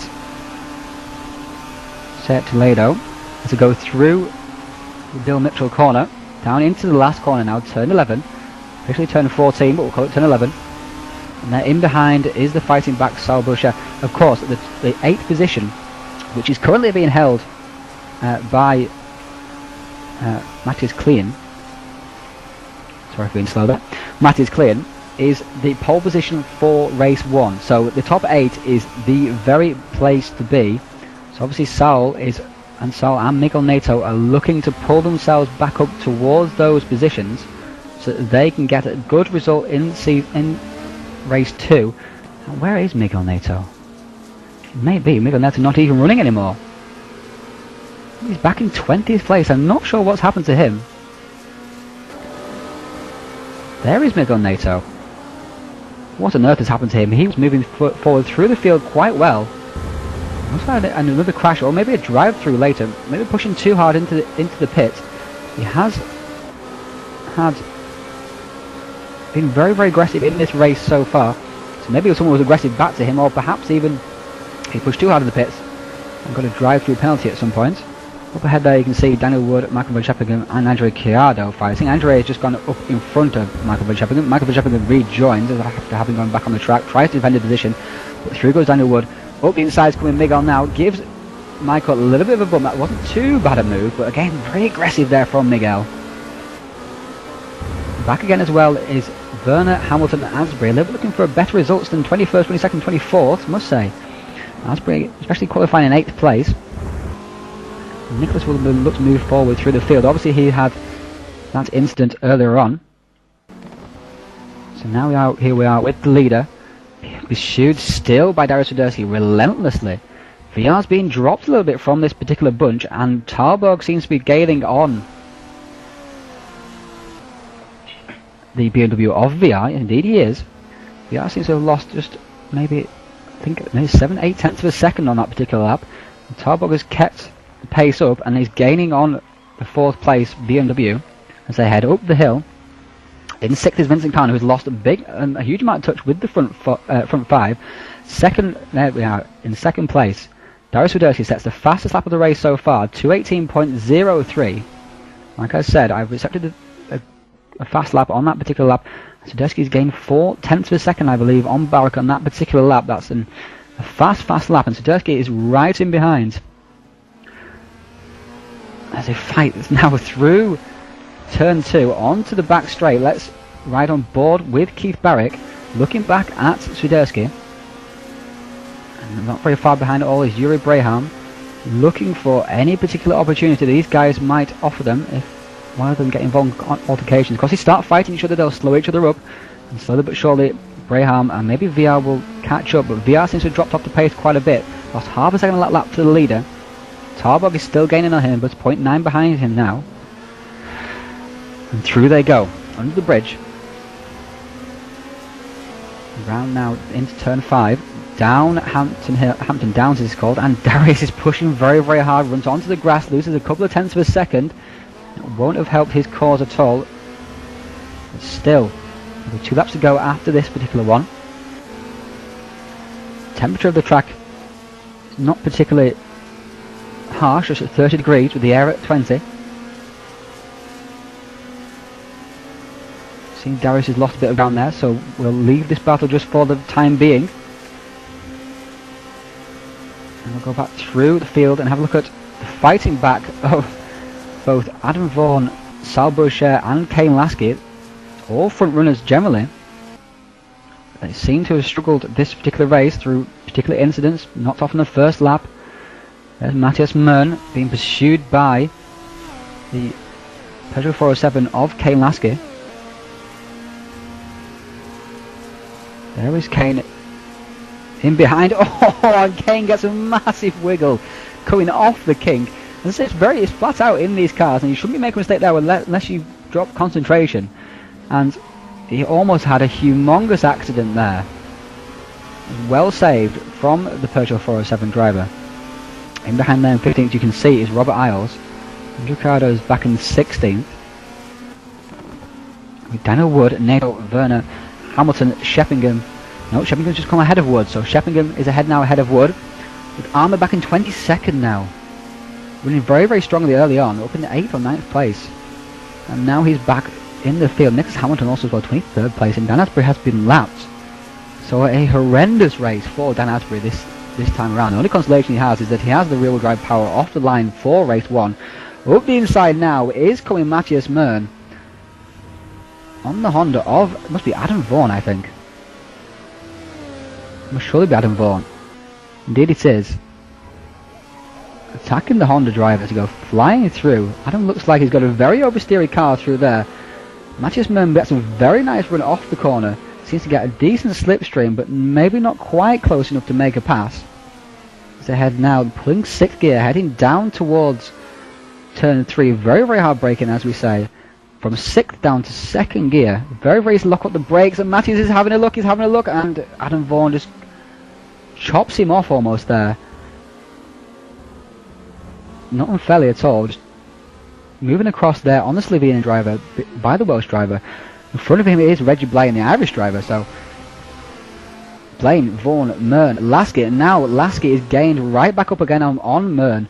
After that particular attack, this is what happens. You attack once and you get attacked from behind, and you cannot take your eyes off the ball for a second. It's very, very difficult to keep yourself moving forward because you're always under attack from somebody. Back at the front of the field, still Keith Barrack, and still Darius Swiderski is pursuing him. Around about half second behind. Miguel Neto's moved himself back up to 17th place. Francisco VR is still dropping back from this group, and Yuri Braham looks like he is settled in 3rd place, but the battle for the win still looks to be on. Now to go over the line, starting the last lap of the race. Barrett looks like he has this sewn up unless he makes a mistake somewhere, and it'll only take a small mistake with a lead just of less than a second, 0.8 as you can see. Francisco VR is under maximum pressure from Jesper Talborg. Can Jesper move himself up into the top 4 and get himself some extra points? Down the back straight they go. The fastest part of the circuit this is they go down the hill, down Moraine Street with a slight kink there as you can see to the left, and break it downhill into turn 2. That makes it turn 3. Sorry, that makes it even more difficult of course as well. Never mind the hard braking, it's downhill, especially in that BMW, which is very, very easy to block the rear brakes, which will see you spin as you just go straight on in a front wheel drive car, which is not obviously ideal, but that's a lot better than spinning. And Jesper is piling on the pressure. Barrick is still in front of Swiderski by 0.5 of a second now, and VR is defending from Talborg. Talborg takes the optimal line into the corner. Now he's pressuring in the back of that BMW.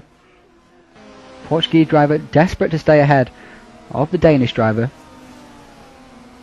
Talborg pressure on. VR makes a slight mistake in the middle of the corner there. Had to get back on the brakes. That's not ideal at all. They fly through, nose to tail, through into the kink. Down now, Kettle Bottoms, and VR is onto the grass. Talborg is looking for that overlap, and there is Talborg in the inside. Looking, he's got the overlap. Can he make it under the brakes?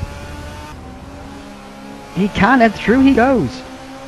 Through goes Tarbo, takes 4th position on the final lap, but up front, it looks like Keith Barrick will be taking the win from Darius Widerski in the opening round of the ATCC Season 3.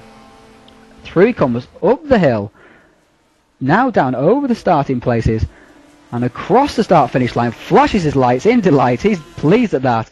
Keith Barrick takes the win from Darius Widerski. A very intense race it was as well. Separated by less than a second for the entire race. Through comes Yuri Braham in 3rd. 4th is Tarberg. 5th is VR.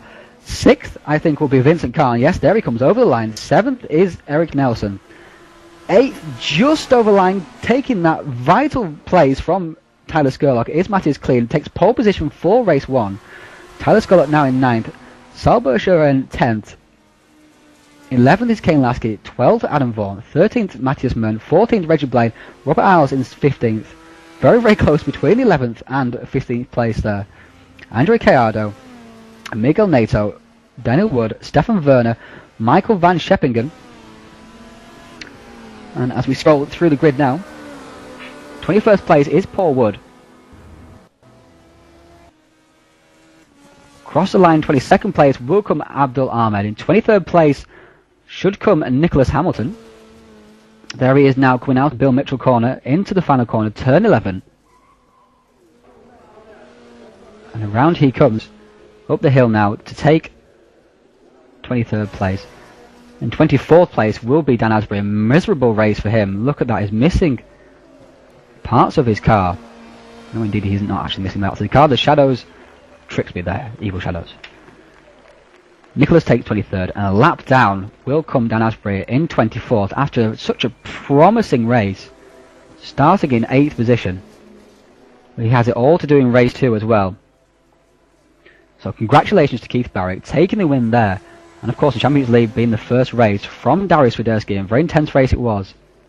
Disappointment there for Miguel Nato, and people like Adam Vaughan and Sal Boucher, who would have been expected to be a bit further up the field there, and it's very severely hampered their hopes for race 2, because they will start further down the grid, but pole position will be Matthias Klein with Nelson in behind for that particular grid.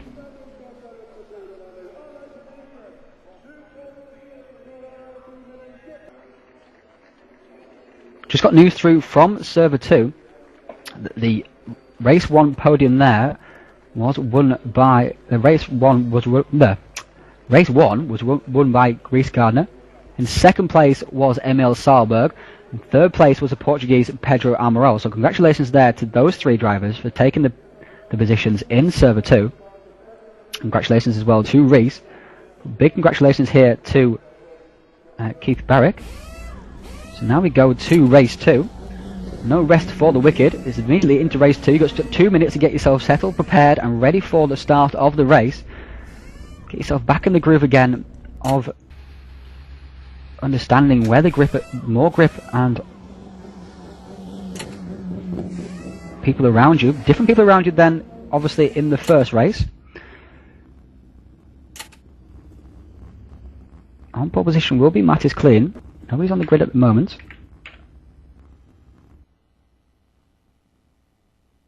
There is the field lined up in the pits, just waiting and ready to go onto the grid.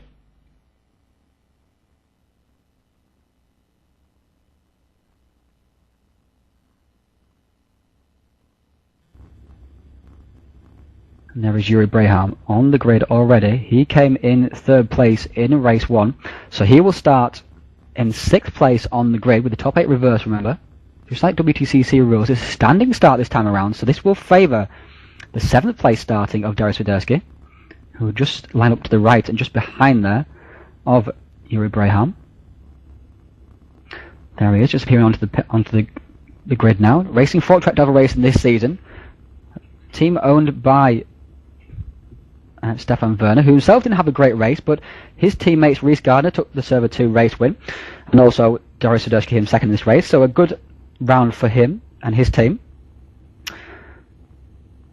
And 6th place there you can see was Vincent Carney. Now he's going to start 3rd on this grid. There is the 5th place Jesper Targov for this grid, having started 4th. And in front of him again will be Francisco Villar, so their particular rivalry will be remet. Francisco will also get the big benefit of the rear-wheel drive off the line. And here we are now getting ready for the race start. Revs are rising.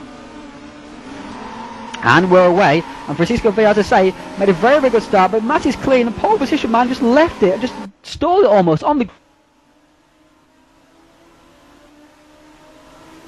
Francisco Villar down towards the first corner, leads them down for the first time, and the BMWs are in front. Swiderski's coming up from 7th, Francisco from 4th. In behind there is the Synaptic Racing Peugeot of Eric Nelson. Miguel Neto has not taken to the start for this particular race, so ignore that particular name at the top of the field there. Francisco Villar in 2nd, then Swiderski, Nelson, Khan, Tarbob, Braham, Klin. Where is Keith Barrick? He has gone back through the field, it seems. Keith is now up to 8th. Position is, well, up to 7th, sorry, should I say.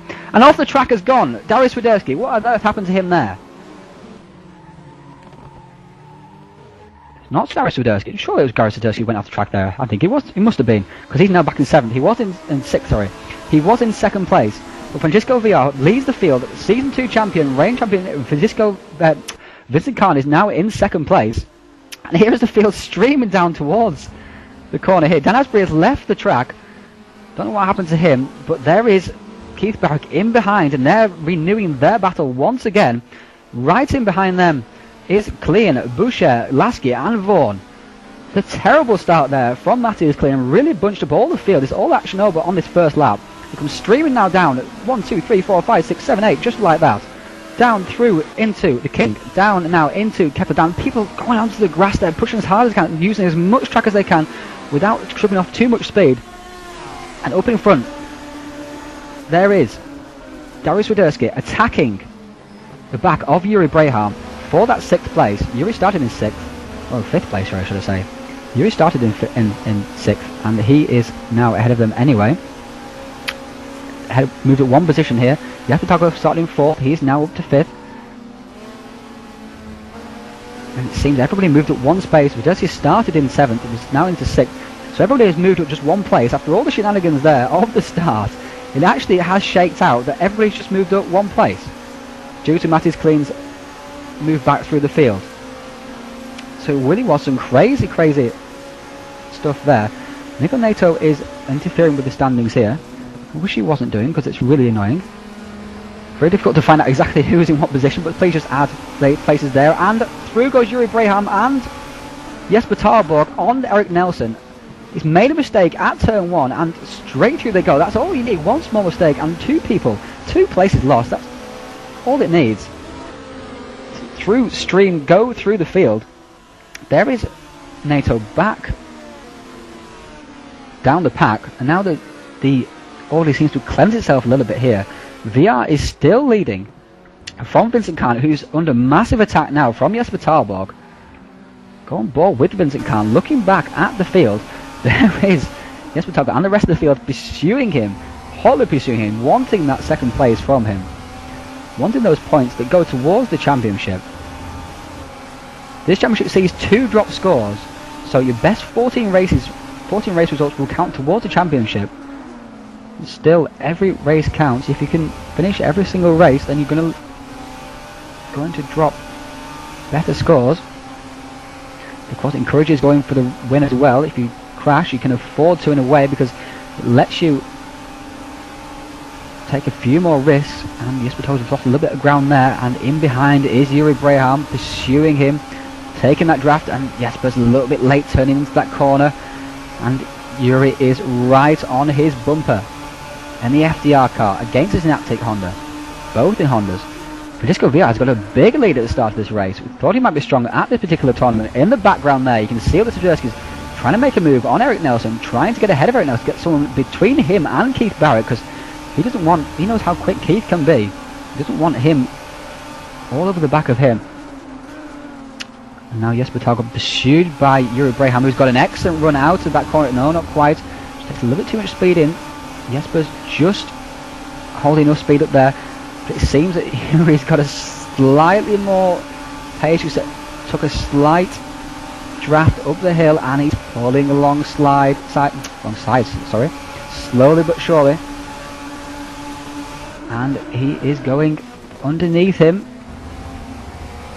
On the inside he is. Where is Jesper? Jesper must be ahead. Yes, because Jesper is ahead because Yuri tucks back in. There is Vincent Kahn.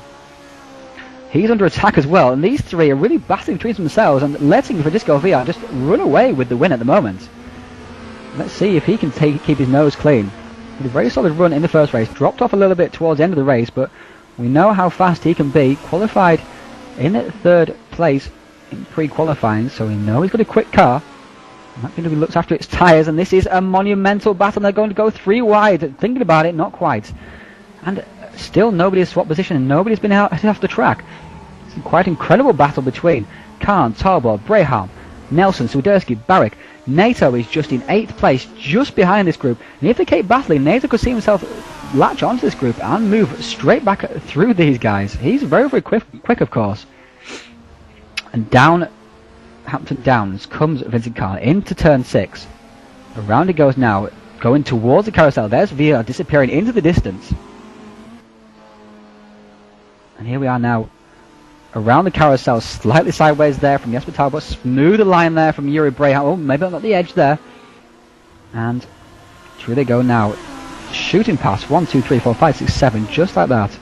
Into the King. Flying down now with Kettle Bottoms. Vincent Kahn didn't quite have the pace of the top 5 in the first race, so he could just be holding these guys up just ever so slightly.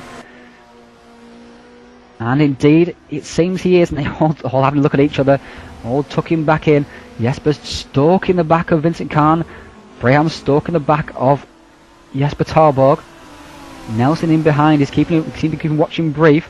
There's Swiderski desperately trying to stay ahead of the Peugeot of Keith Barrick, and Jesper's looking for the inside. He's hungry to get past, searching for every opportunity, just keeping the pressure on. It's very, very good at doing that. And look at the line of cars just heading up the straight. This is a fantastic race. And Francisco VR sets the fastest lap so far. Tarborg moves out of the slipstream. On the outside he is now. He's getting a little bit more help from Yuri as they draft along the straight.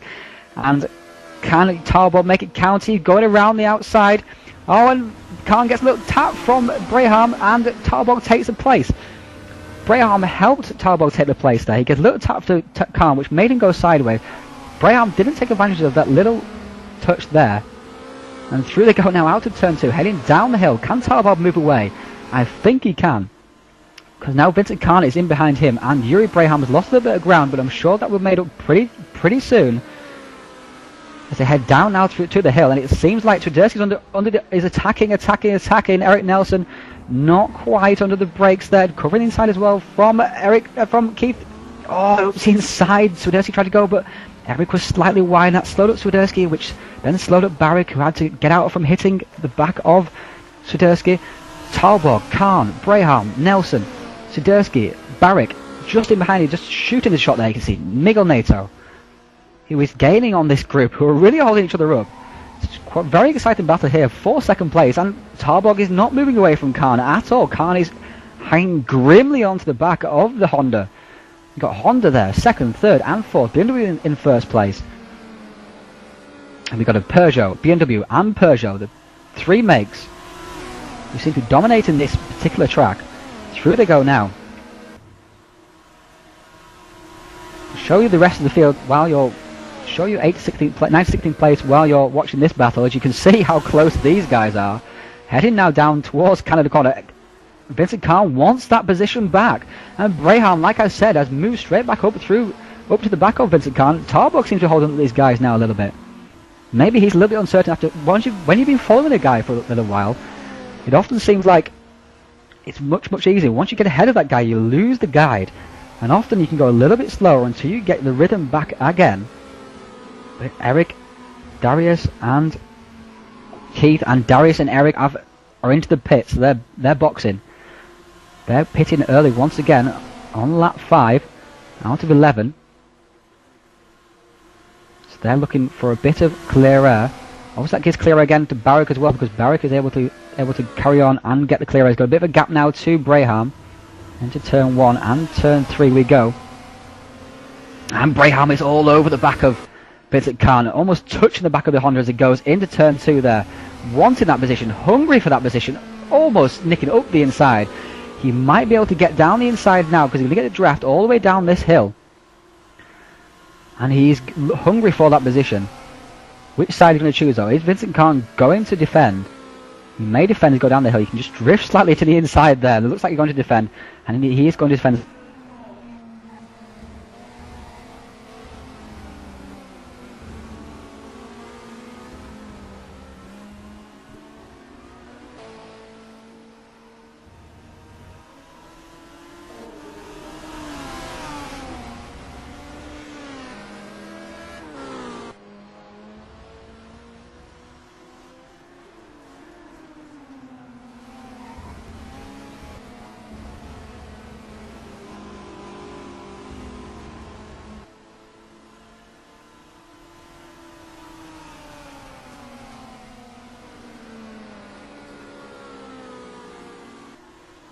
Here we are now back with the battle. As they head down now through Kettlebod, through the kink. Again, still nose to tail.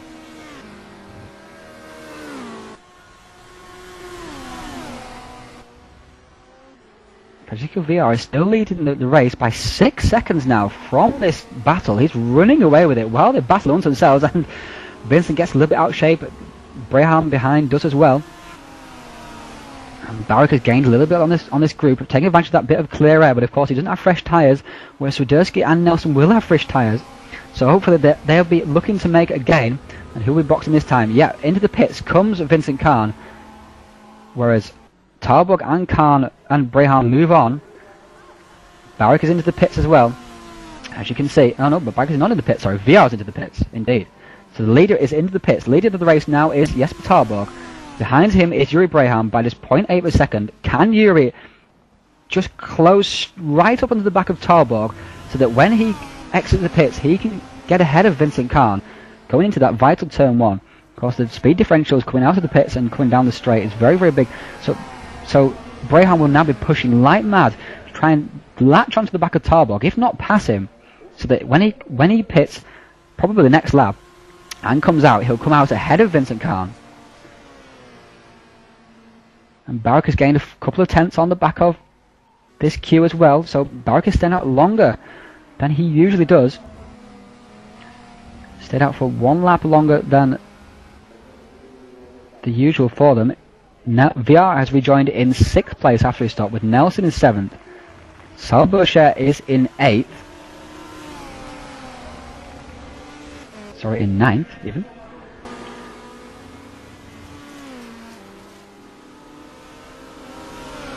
And in behind him is Kane Lasky, with Nigo Nato in 11th. Nigo Nato must have pitted as well then. Take you back through the field. 13th place is Blaine. This is during the pit stops. Well, look at that battle there as we head back towards. Look at this. As they head down the hill, we are with Andrew Cardo. In front of him is Michael Van Sheppingham. Just behind him is Matthias Klein. I believe Klein has pitted and Andrea has not. But then in behind him as well is Abdul, it seems, and Matthias Mern. So this is a very hectic battle once again. This is not just for the front positions of the big battle, it's for the middle positions as well. Of course, every position is a points paying position, so you fight all the way to the flag. There's always a point to be proved and a point to be gained, or several points to be gained in some cases, of course. And Andre Carrado is being pursued hotly by Matthias Klein. Matthias, after blowing his start, not sure what happened to him there, almost like he just didn't see the lights. Or maybe he did stall the car, in fact. But maybe I don't think he stalled the car. It takes him a little bit longer to restart it. He moved all the way down to 9th place after the start. It was disastrous there for him after working so hard to fend off the Seat Toledo of Tyler Skurlock to take that pole position in race 1. He's obviously thrown it all away, so he'll be gutted about that. Now across the line comes Nicholas Hamilton, who is now taking the lead with Robert Isles in behind. Jesper Tarburg has pitted, so has Barrick, so has Braham.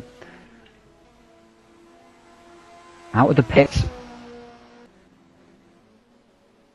there is Keith, he rejoins just in behind, and there comes VR. He's going to take the lead in the race by a long, long way, I would imagine. He goes flying through, but this is the critical period. Keith has gained a lot in the pits there, and there comes Khan in behind. I think Khan's lost positions to Bray. Oh, he's flying down the inside. That's a desperate move there from Khan, and he's gone straight off the track. What on earth was he thinking? That was a desperate move, and into the gravel. It looks like his race might in fact even be over. Doesn't seem like he can get it started from there, and look at the dust cloud just rising up from his crash. Can he get it out of the gravel? I'm not sure what's happened. Perhaps his engine is dead. But that was a very ambitious move from there, and indeed he is. Vincent Khan, the reigning champion, is out of the race and out of the battle for second place in this race. So that's very unlucky there from Vincent.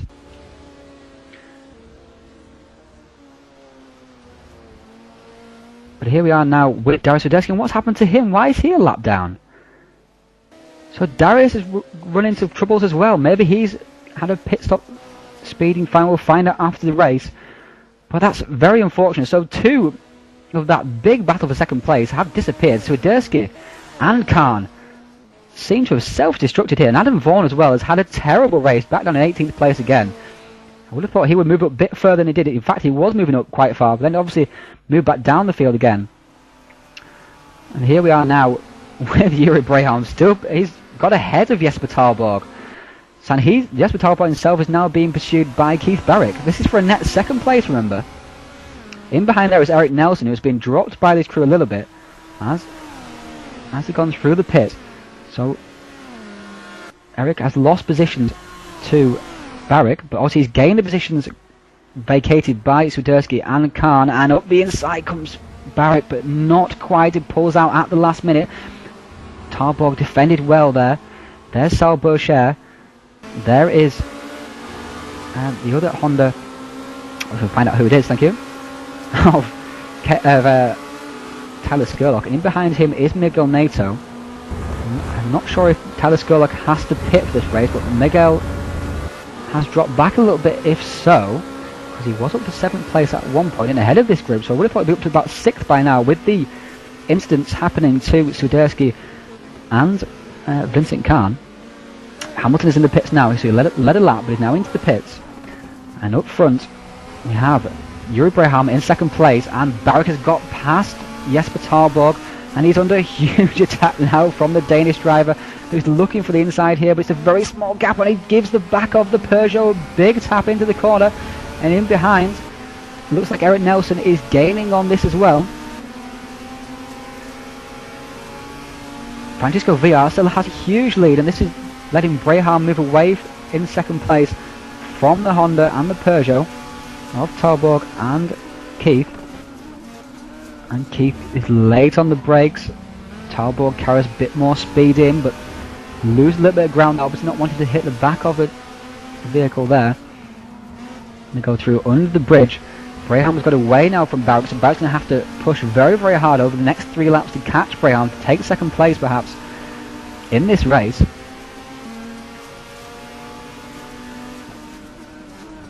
Apologies for leaving the mouse cursor in the way. Very bad habit of mine, I know. So, now we can draw breath. First place is VR, who looks to be taking a dominant win away from Braham and Barrick. 4th is Talborg, 5th is Nelson, 6th is Boucher, 7th is Skurlock, 8th is Nato. Recap of the action so far. An incredible titanic scrap between Braham, Barrick, Talborg, Nelson, and Vincent Khan and Darius Swiderski in the opening laps before the pit stops was broken up a little bit. Now it's all settled down a little bit now as well. Vincent Khan has ended up in the gravel, is now out of the race. Swiderski's ended up a lap down. We're not sure what the reason was there for that particular loss of a lap.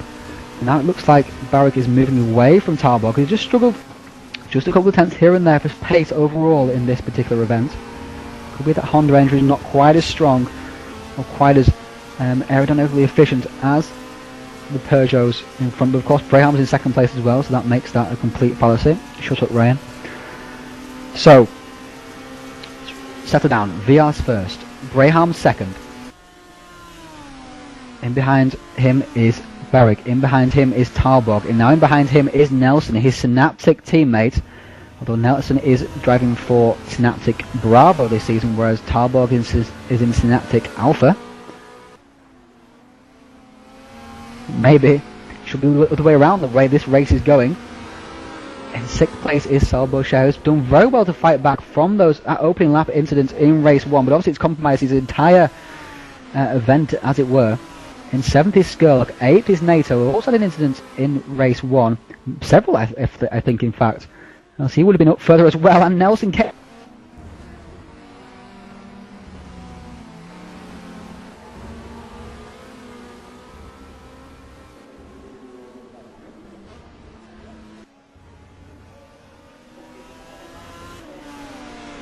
moment as the race is coming towards its climax.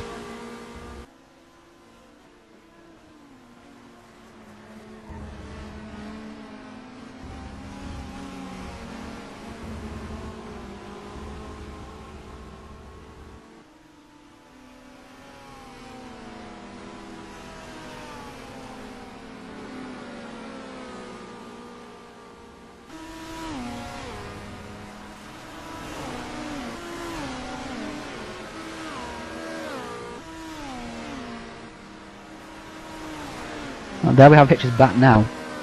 Still status quo, but Salbochet seems to be just moving on to the back of this little battle as well, looking for that position. Barrick is also gaining ever so slightly on the back of Braham, taking a few tenths of a second out of him on that particular lap. Looks like he has the pace to perhaps catch Braham, but can he pass? That's the difficulty. Will we have enough pace to pass him? As we are looking at the battle for 4th place here between Tarbog, Nelson and Boucher. Tarbog in a Honda, also in behind him is Nelson in a Peugeot, and in behind him is Boucher in a Peugeot, and up the inside has gone Nelson, and through he goes on the straight. Fantastic exit he must have got through there. Maybe Tarbog lets him go through. It looked like a little bit of flash of lights there from Tarbog to let him know to go through. Obviously recognises he's got faster pace. Maybe my eyes were deceiving me, but I'm sure that's what I saw. In behind now is Skurlock as well, as this battle is raging for 4th place between 3 of the Synaptic drivers. Up front is Francesco VR still looks to be taking a comfortable win, and Braham and Barrick are also look like they're going to be involved in a battle very, very soon. Barrick is just right in behind the Honda of Braham. Up the inside now is going Salbochet. Talbot's gone very, very wide. Can Boucher get up the inside for turn 4? Looks like he's not got quite enough of an overlap, but he's going to try and make it happen. Or just snots for the corner. I think I was trying to say sneak and slot at the same time there. Try not to say snot live on air, Ryan. Not going to get Jonathan Ledger's job that way. He seems to have settled back down a little bit now. Let's check back up on the battle for 2nd place, which is now heating up very, very nicely indeed. This is the penultimate lap. Keith Barrick is hounding the back of the Honda of Yuri Braham. It's FDR versus DHR for this 2nd place, and Barrick looks very, very hungry indeed, flying through that corner there. Is he going to have a go into Canada corner? This would be very fitting indeed, of course. He's not quite had a go. Braham just made a slight feint, make it look like he was going to defend, and that put Barrick off from making the moves. Very difficult to make a move into there because it's not that hard a braking zone. The corner speed is quite fast into the corner. Like I've said, he can carry lots of speed into the corner, and Barrick just retreats and winds himself up for another attack as they head on to the final lap. And there is Francisco Villa looking to take a win for Team ART, Auto Racing Team. The Portuguese driver, teammate of Miguel Neto, has had a disastrous run so far, but VR seems to have pulled his way through, 5th in race 1, taking advantage of lots of battling in race 2 to take a big lead, and also seems to have maybe worked on his setup a little bit for the race, because he looks to be more consistent in his speed than he did in race 1. And there is Yuri, still being pursued by Keith. In 4th is Eric Nelson, showing very strong form. And there it is, in behind those two is Jesper Tarbog, Boucher and Skurlock. Nickel Knight was just in behind, but try as he might, he doesn't seem to be able to get up towards these guys. He may have had a little incident and caused a bit of suspension damage to his car. Can often slow down just a couple of tenths of lap and also increase tyre wear slightly, so that could be a countable reason for him, because he moved very smartly up through the field in the opening laps, then moved back a couple of places and is now kind of mired in that particular place. Doesn't seem to be able to gain any places despite this battling that's going up ahead, with Jesper defending mightily from the Peugeot of Sal Boucher. In behind him still is Tyler Skurlock. In second place is still Yuri Braham, being pursued by Keith Barrick still. And this is where Barrick really got a run on Yuri in the last lap, building up from this corner around the carousel, heading down Kettle Bottoms and into Canada Corner. Can he get close enough again? It's very, very difficult to be able to make a pass now. He's going to have to get a fantastic exit from the carousel here to get an overlap into Kettle Bottoms, because even if Barrick gets a good run out of here, Yuri can just hold the corner, hold the inside into Canada Corner. It doesn't look like Barrett's got enough of a run, but it seems to be gaining in the draft there. But Yuri seems to have it all under control. Barrett's looking for it inside there, slides back into position. And it looks like Keith will finish in second place for this one. We'll see this for another couple of corners just here now. Barrick is all over the back of Yuri here. Into the final corner they go. Looks like Yuri's going to take that second position, but over the line is going to come Francisco Villar. Congratulations to him, taking a win, and his first win of the season, obviously only in the second race of the season, so it's a winner piece of Villar and Barrick. Villar takes the win. Second place is Yuri Brown. Third is just Keith Barrick. In fourth is going to be Eric Nelson. A fantastic result for him. Fifth is Jesper Tarborg, fighting off the attentions of Tyler Scott. Tyler Scott got past Sal Boucher for sixth place. Seventh is Boucher. Eighth is Miguel Nato. Ninth place will come over the line Kane Lasky. 10th Reggie Blaine. 11th just is going to be Abdul from the hard charging Adam Vaughan in 12th. 13th Nicholas Hamilton. 14th Matthias Clean, the pole position man. Terrible race for him really. 15th Robert Isles. Just behind him is Andre Gallardo. 17th Michael John Sheppenkamp. Paul Wood in 18th. 19th is Matthias Mern. 20th Daniel Wood comes over the line. 21st comes over the line. That is, if I can just find out, is Alessio Lucchese. Lucchese did take place in race 2 after missing race 1.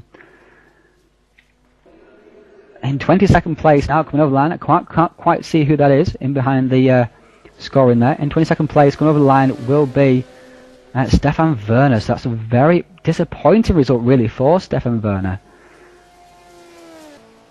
23rd, coming now down the straight, will be Darius Radersky, who has had a monumentally bad race.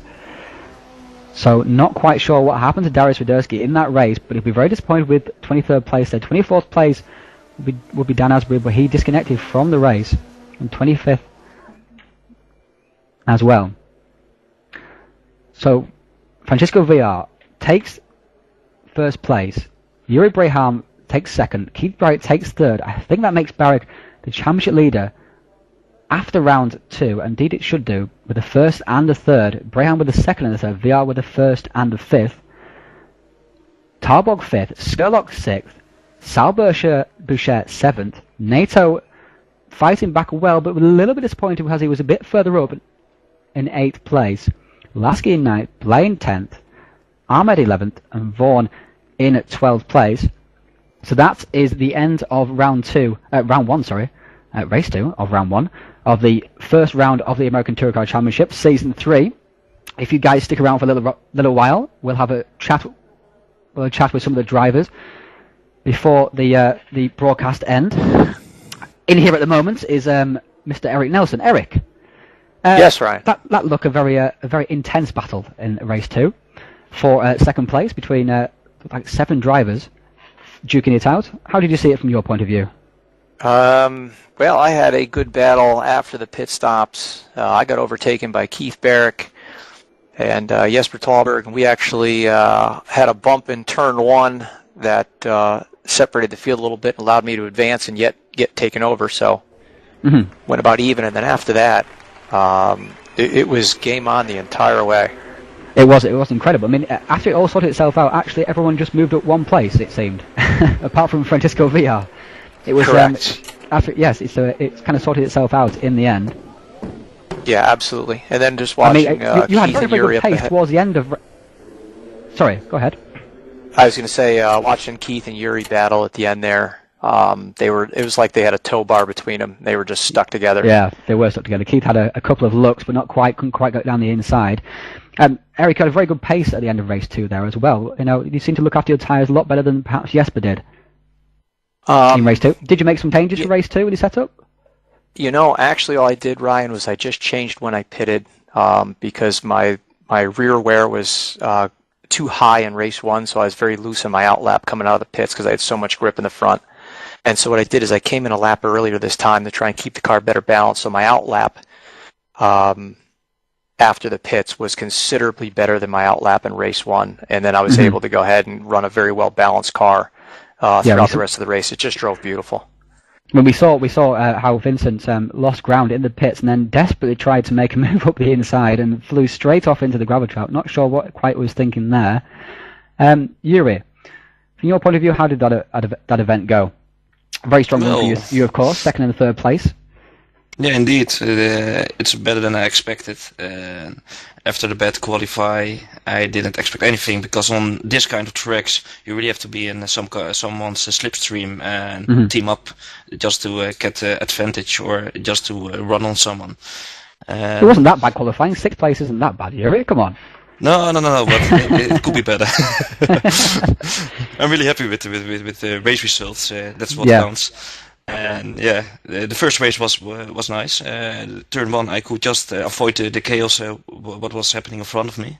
It was happening in front of you. So what exactly happened there? Because we saw Boucher, NATO, and a couple of others get involved. What exactly was the deal there? Well, from what I saw is that the car right from me, I think it was a DHR car, hit the Portuguese team. I think it was Mikel Nito. And he just flew in front of me, and I could just avoid him. And and if you avoid that kind of accidents, you just win so much time to run on front. It seemed to ruin Miguel Neto's event really as well. He was very aggressive throughout the race, and then had a couple of instances as well in race 2. Keith, congratulations for your race 1 win. Very well done to you, and also, of course, you'll now have the overall championship lead, having taken a 1st and a 3rd place. Obviously, in the first race, you were got pull away once you get, well, not pull away exactly, just stay ahead of Darius, who was applying maximum pressure throughout the entire race. How did that first race go for you? How did you see it?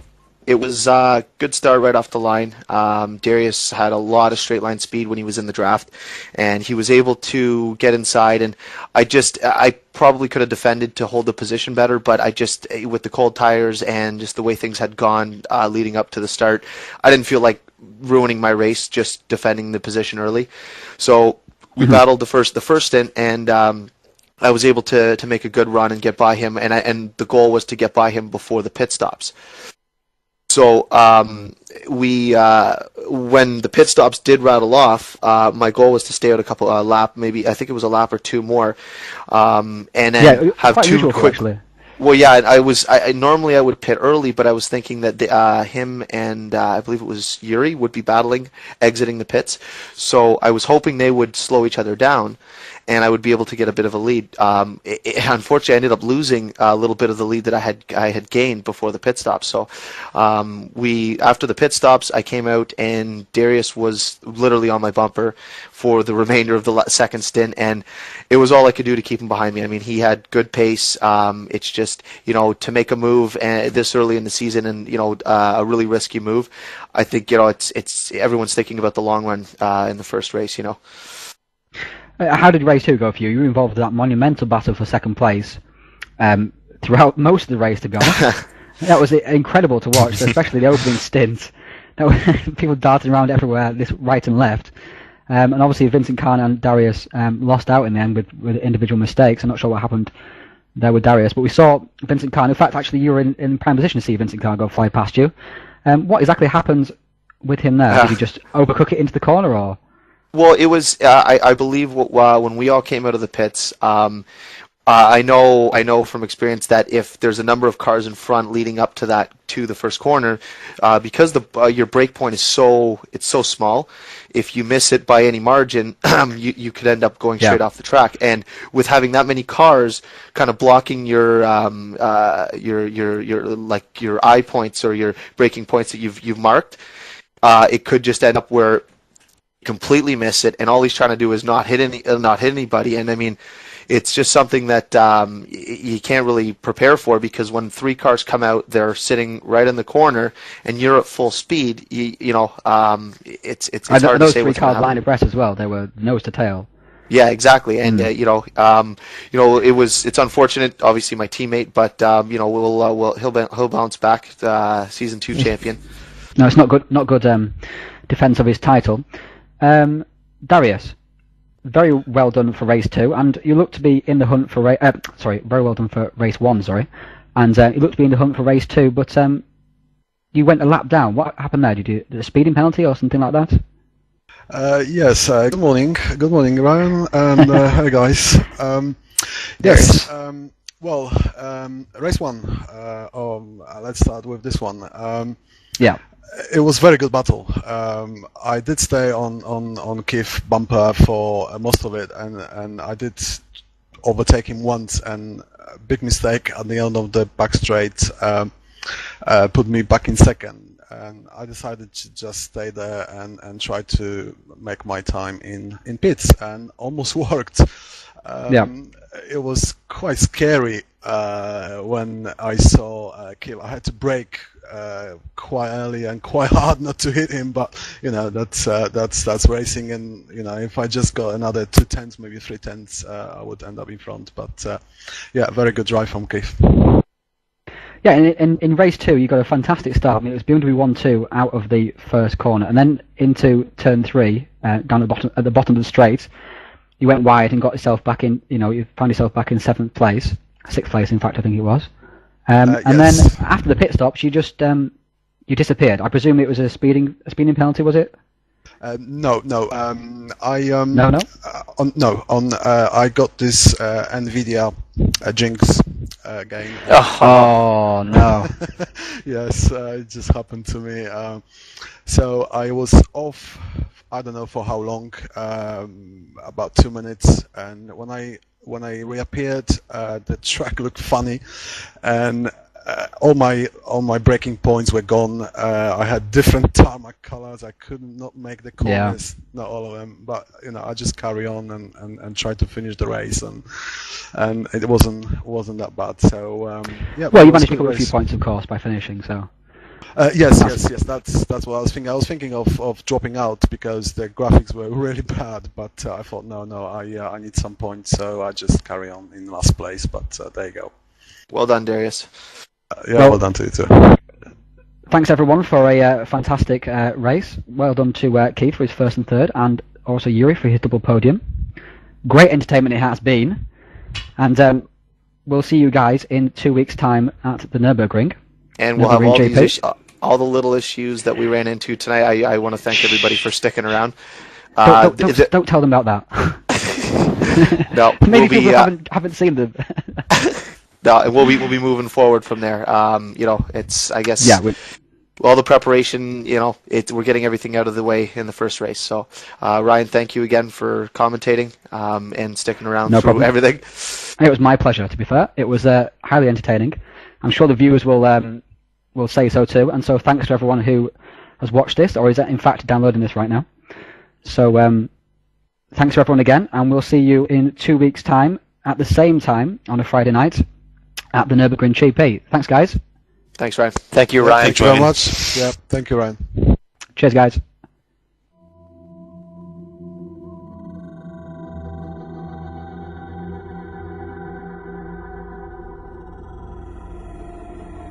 Right, good night, guys. I'm off. I'm absolutely dead. Take care, Darius. Fun racing, man. Yeah, Darius. It was good fun. Yep. Cheers.